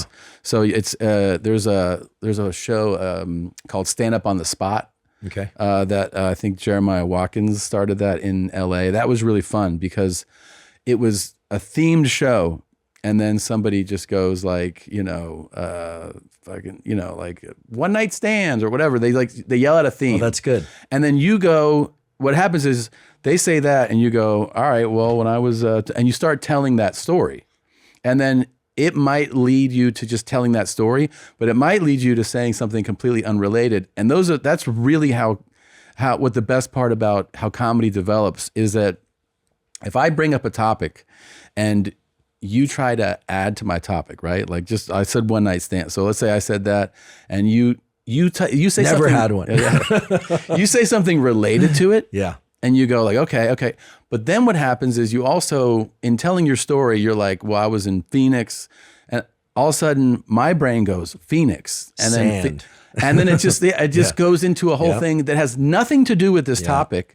But all of a sudden I go like, well, you know, the thing that happened when I was in Phoenix is that I got into this, I got into a fight. And all of a sudden, like my mind is actually going to this other place, and that bit starts to develop. All of a sudden you're like, I thought we were talking about when it's like, no, because this is a much better story. Do you ever pop back? You know, this whole idea, like you're halfway through the show and then you remind them of something that they said earlier, that like it's twice as funny because it was like, he's still, you know, like a callback. Yeah. We know. So here's what, first of all, thank you. Cause I'm obsessed with this. And actually Rick Rubin has a book on creativity coming out fairly soon, I think in January, like The Creative Act. And I'm always hitting him for questions. He's like, read the book. So I've been reading the book. It's totally worn out already. I love that thing. And I'm obsessed with this because nobody really understands the creative process at the level of science, but we have a few kernels of truth that are absolutely clear. There's been a beautiful study, brain imaging study, where they watch people, where they're scanning the brains of people while they watch basketball, favorite team playing. And just like with the seconds and versus the breathing, et cetera, and the cold bath, the dopamine system kind of clicks on and gets ready. So dopamine is not about reward. It's about anticipation of reward. You get dopamine released when you think you're going to get the thing, when you think you're going to have sex, when you think you're going to eat the ice cream. That's when you get dopamine. Dopamine, and then if you get the thing, there's a little bit further increase. And then it drops. And then it drops. But if you don't get the thing, you get a big drop below baseline. If you are not expecting something, or you're expecting something pretty good and something really good happens, huge dopamine increase. Now, drugs that increase dopamine, like cocaine and amphetamine, completely mess with this system. This is like naturally occurring dopamine release. Right. Okay. There seems to be two kinds of humor. I'll get back to the basketball thing in a moment. But there seem to be two kinds of humor. At least when I watch comedy, I'm kind of watching for it. I'm trying not to play neuroscientist and just enjoy it. But one is where there's this trail that's going along and all of a sudden something completely surprising hits you. It's rarely through pun, but it's like some collision where I never associate that with that. Yeah. But like, that's hilarious. And then the other is, I actually saw Joe do this at the Vulcan Club, or what I think it's called, a few months back, which is there's a story that the comedian is laying out, like a trail of breadcrumbs. And you're like, no, they're not going there. They're not going there. Right. They won't go there. And the surprise is that they go exactly where you think they might go. Right. So, and sometimes it's a confirmations. And then sometimes the surprise is that you pull from something earlier. And all of that is funny because it's all hitting the dopamine system. Yes. So that's all anticipation related, it seems like. Yes, it's anticipation. And so it's sort of like surprises hit dopamine system. And so when they watch people, or image the brains of people watching basketball, every time their team gets the ball and is heading down court, the time perception kind of switches over. Like, here we go. Here's the opportunity for another dopamine hit. Yeah. Well, people aren't thinking this, but that's what they're hoping. Now, there you could be, like a defensive block or something like that, a little dopamine hit. But it's your team scoring is the big anticipation when there's what it's basically reverses the direction of play. Yeah. In terms of creativity, what we know is that there are networks in the brain, many networks that are very, very precisely wired. The ability to move my hand in a very precise way develops. A baby can't, watching a baby eat when it's young, it's like food everywhere. And over time they get better. Most people anyway. The circuits are very one-to-one. no slop in the circuitry. Likewise, if you already know how to do something like write or say your name, the circuits are like, they're nailed down. But the brain always maintains some random wiring. And it appears that when we are doing things like walking or showering, or when we're doing anything that doesn't require our conscious attention in order to perform it, the random firing occurs and it's setting up the opportunity for new rule sets for the frontal cortex, which is where all our rule sets exist, to come up with new ideas. It's almost like, imagine a painter, they've got their paints on the palette and they're painting, and then every once in a while, just by stopping and pausing, all of a sudden 20 new hues of red show up. And it's not that you would use all of them, but then you turn around and you go, oh, but if, you might take one and kind of elaborate and create something new with it. What's really interesting is that if we don't allow ourselves any time for the brain to be in this kind of random thought generation pattern, sleep and dreaming or emerging from sleep and dreaming is one such time. Maybe low dose cannabis is another time, which is why, or some people have a drink or two, which probably I'm not suggesting, but that is one way to kind of reduce our kind of constriction over what has to happen next. Or you're walking or showering. These random networks they're tossing up ideas, some of which probably suck and are terrible. But every once in a while, if you're in a position to catch it, it's like, oh, there it is. But if you're constantly on your phone or you're constantly trying to do linear type execution of things, or you're focusing on something, it's like the difference between driving home when you know which way to go, you can think of things while you drive. Totally. Versus when you have to follow a map, or you're looking at Google Maps, or you have to look at road signs and look for landmarks, completely different. Your brain is literally free to capture creative opportunities when you're in these kind of random thought states. So your creative process, your description of the creative process captures that to a T. That's interesting. Yeah. And I do realize that it's happening when my brain isn't occupied. Like walking that neighborhood is like a thoughtless activity. Right. I don't have to but then you need the reps, this is what I think a lot of people starting off in a field, they're like, oh, you just be creative by not, by taking a lot of showers. But yeah, I'm guessing that the actual writing process and figuring out the structure of a show and stuff. Getting on stage is actually the actual rep, because writing is just a part of performing as a stand-up. People do stand-up. A lot of times I meet people, they go, I have 45 minutes. I go, how do you have 45 minutes? They're like, I have these journals full of it. I was like, you don't have 45 minutes. You don't have 10 minutes. You've never been on stage. Right. So like time flies. To get on stage and actually, believe me, do 45 minutes if you're doing 45 minutes of stand-up, like it's not something That's a long bout. Yeah. I mean, like, a headlining set is considered an hour, right? So it's like 45 is like the introductory headlining set. Somebody's never been on stage saying they have that. You're like, okay. Do you channel anything before you go on? Like, do you try and go, okay, like, am I pissed off today? Am I hungry? Am I tired? I've done a few live shows, again, very different sort of thing, but I find that I have to check myself for any kind of, I call them energetic blocks. Like if I'm pissed or I'm sad or I'm tired or even if I'm super happy, I might not hit some of the darker themes, right? All that is translates to stand up too. Look, I've done thousands of shows. So I've gone on stage in every mood. I've gone on stage where I realized I was really upset. I was really tired. I was anxious, nervous, elated, excited. I've gone on every, and I find that like the best way to go on stage for me is neutral and kind of free, loose, silly. I think silly is a word that I don't know why I always am drawn towards, but I feel like I'm the best version of myself when I'm in a silly, playful mood. If I'm like goofing around with you backstage, and I'm not taking myself too seriously, not taking the environment too seriously. That mood going on to stage for me is the best.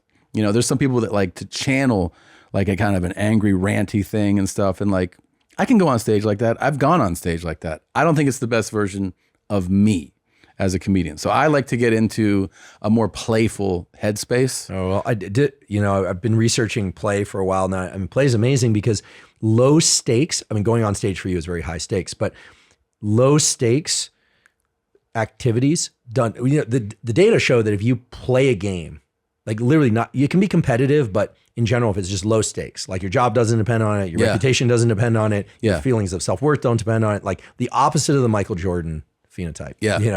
You play for 1 hour a week, 1 hour, like just like play badminton with the kids, like, play it opposite handed or just do something for fun, just pure fun. That kind of focused activity we know starts to tap into these creative networks. Really? Yeah, it doesn't happen during the play, but it seems to set a seed on some of these kind of what would otherwise be random thought generation patterns. And then people are able to just kind of capture.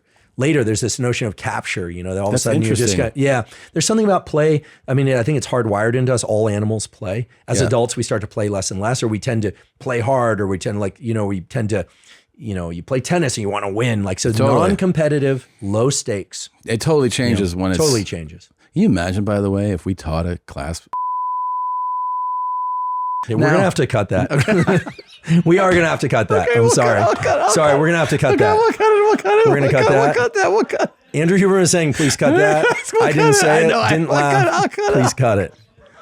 Segura, you're going to get me fired. Okay, I know. We'll cut it. But also put... Tom said a joke that was cut. Okay. Okay, so I'm going to just say, Tom just said a joke that I do not approve of. Okay. For many reasons. For at least two reasons. Okay. Oh. Sorry. You're going to cut it. It's cut. Okay. Goodness gracious. We were doing so well. We were doing so well.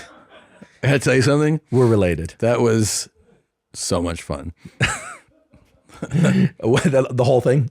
Well, all of it was fun, but especially that part. Just seeing me get stressed. Yeah. Folks, let me tell you what happened. Your cortisol levels. All right, so my adrenaline levels spiked. No, I want you to think about what happened right before that adrenaline. Okay, so I want to ask you two quick science things because we got to get out of here. Okay, number one. Because it's become something that people talk about now, and I don't know anything about it.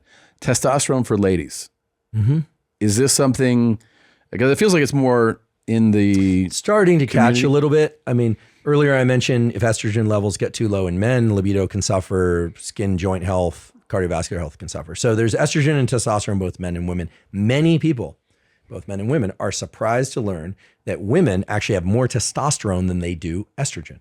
That is a surprising A healthy thing. woman has more testosterone than estrogen. So when you look at when you adjust the scales, these things are typically measured in nanograms per deciliter.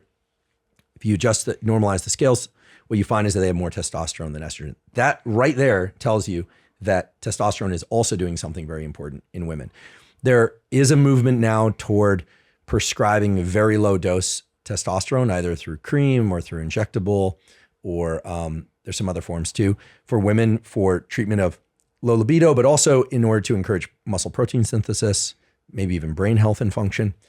Certainly estrogen hormone therapy has been prominent for a long time. And the data on this really show that women who are concerned about menopause and postmenopausal effects should talk to their doctor about the possibility of taking estrogen prior to menopause or as early as possible, because there are vastly different outcomes depending on whether or not women take estrogen during or after menopause or initiate it before menopause. Okay. So yeah, testosterone, it's starting low dose testosterone. All the usual caveats apply, such as like if dosages are too high, they can start getting, some facial hair growth, mustache, chin hair, that kind of thing, deepening the voice, but that's going to occur at much higher dosages, but it will relate to the sensitivity of their androgen receptors. And there's some genetic variation there. Okay. Yeah. Second, I have to ask this. You're sitting where the great and well-known party animal, Bert Kreischer. Yeah, when I sat down, the seat was still warm. Yeah, oh yeah. It actually never cools off.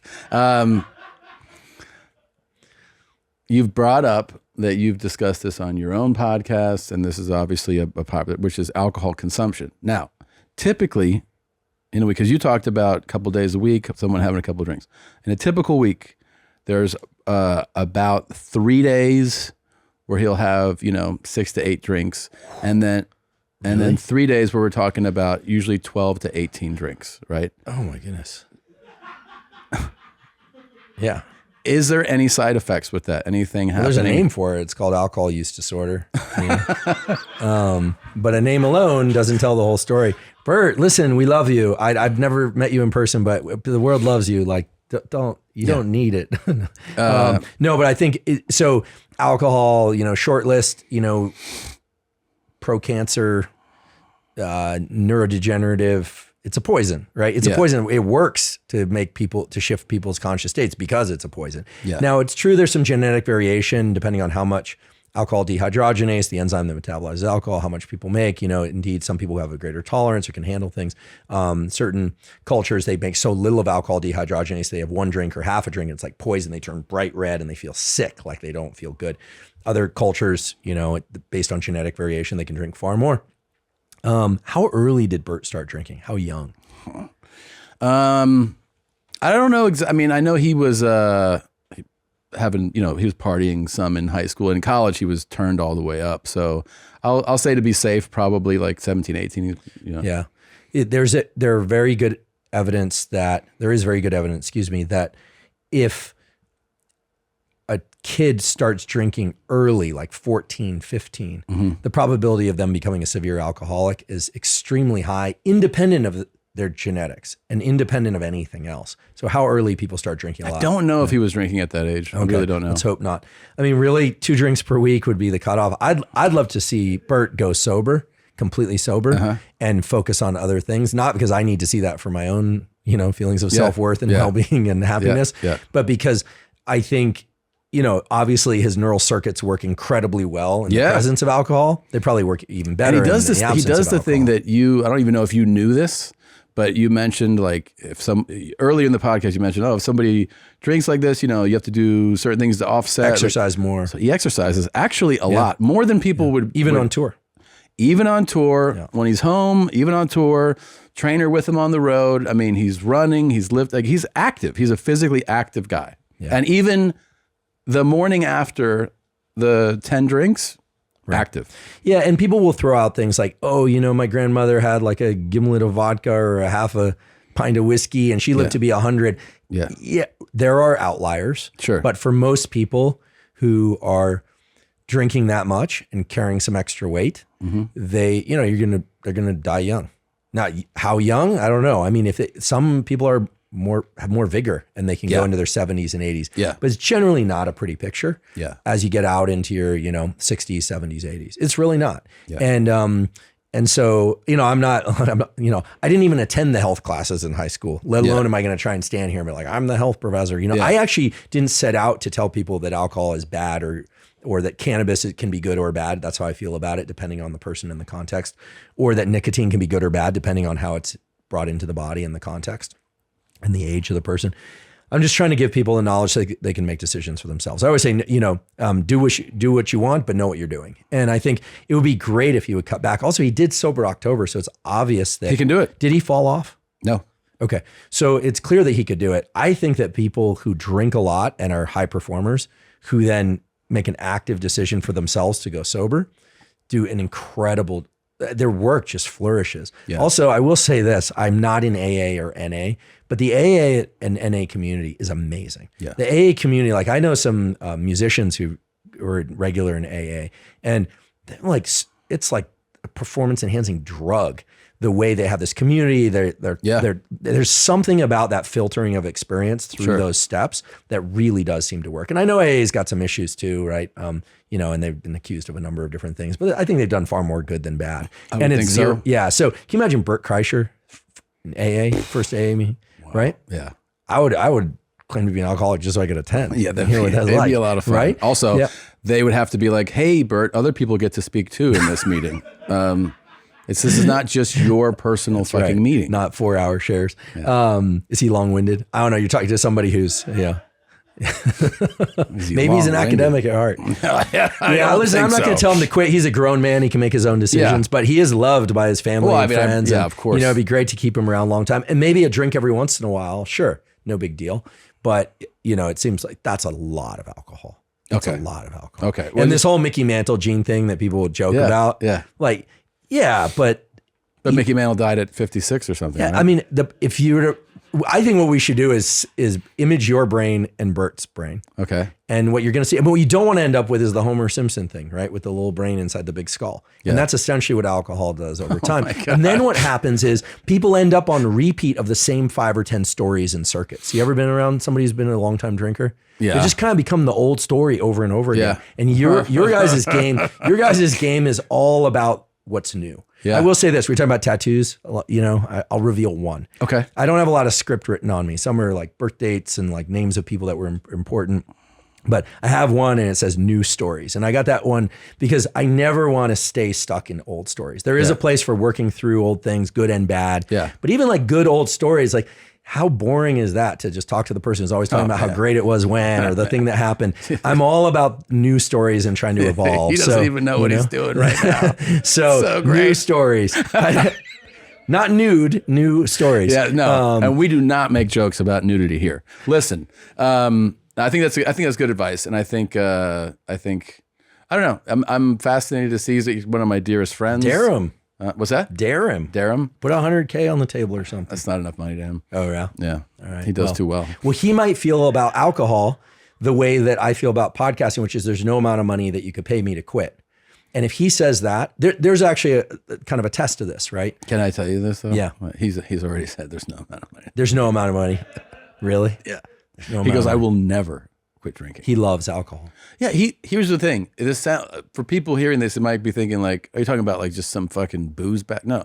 What he loves is like the feeling of like, let's go have hey, you just got to my house. Let's go. Want a cocktail? That there's hope that this dopamine, that this evening is going to be a good time. Okay. So among humans, about 8% have some genetic variant that leads to increases in dopamine when they drink alcohol. It's got to be. I had an ex-girlfriend like this who, you know, could just drink and have the best time. And the next day is just fine. It's like the Don Draper phenomenon. Remember in that show, like he would just like, tie one on. He's like staggering back in the office. The next thing you know, he's just all ching. Yeah. You know, he's all dialed in. Now, of course, that's a TV show. Sure. But the character was representing something that about 8% of people have, which is that they drink alcohol and they don't just sober up quickly. It's exciting to them, the anticipation. It's not just the circumstances. The alcohol really does seem to trigger the dopamine circuit. Whereas for most people, it triggers other circuits primarily, mainly shutting down in the forebrain so that you're kind of not as inhibited as would be the simplest way to put it. You're not adjusting your rule sets. This can be a problem, right? Context is important. Yeah. Listen, obviously he's been extremely successful, you know, and now I'm feeling a little uncomfortable, you know, here we are talking about Bert, like, and what he needs to do or not do. Believe me. When you're his friend, I think that I never want to come across as like, I expect people to change their behavior, but I think that the new story in life is the interesting one.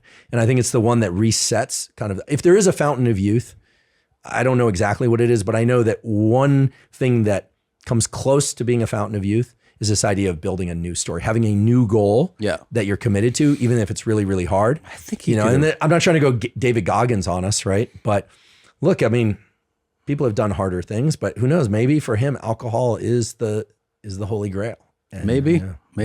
I don't know. It's worth it. I'm glad we had the discussion. I think, first of all, the only thing that he likes more than alcohol is people talking about him. So it's this is very welcome in his eyes. Don't worry about that. Bert, I hope to meet you in person someday. We won't have a drink.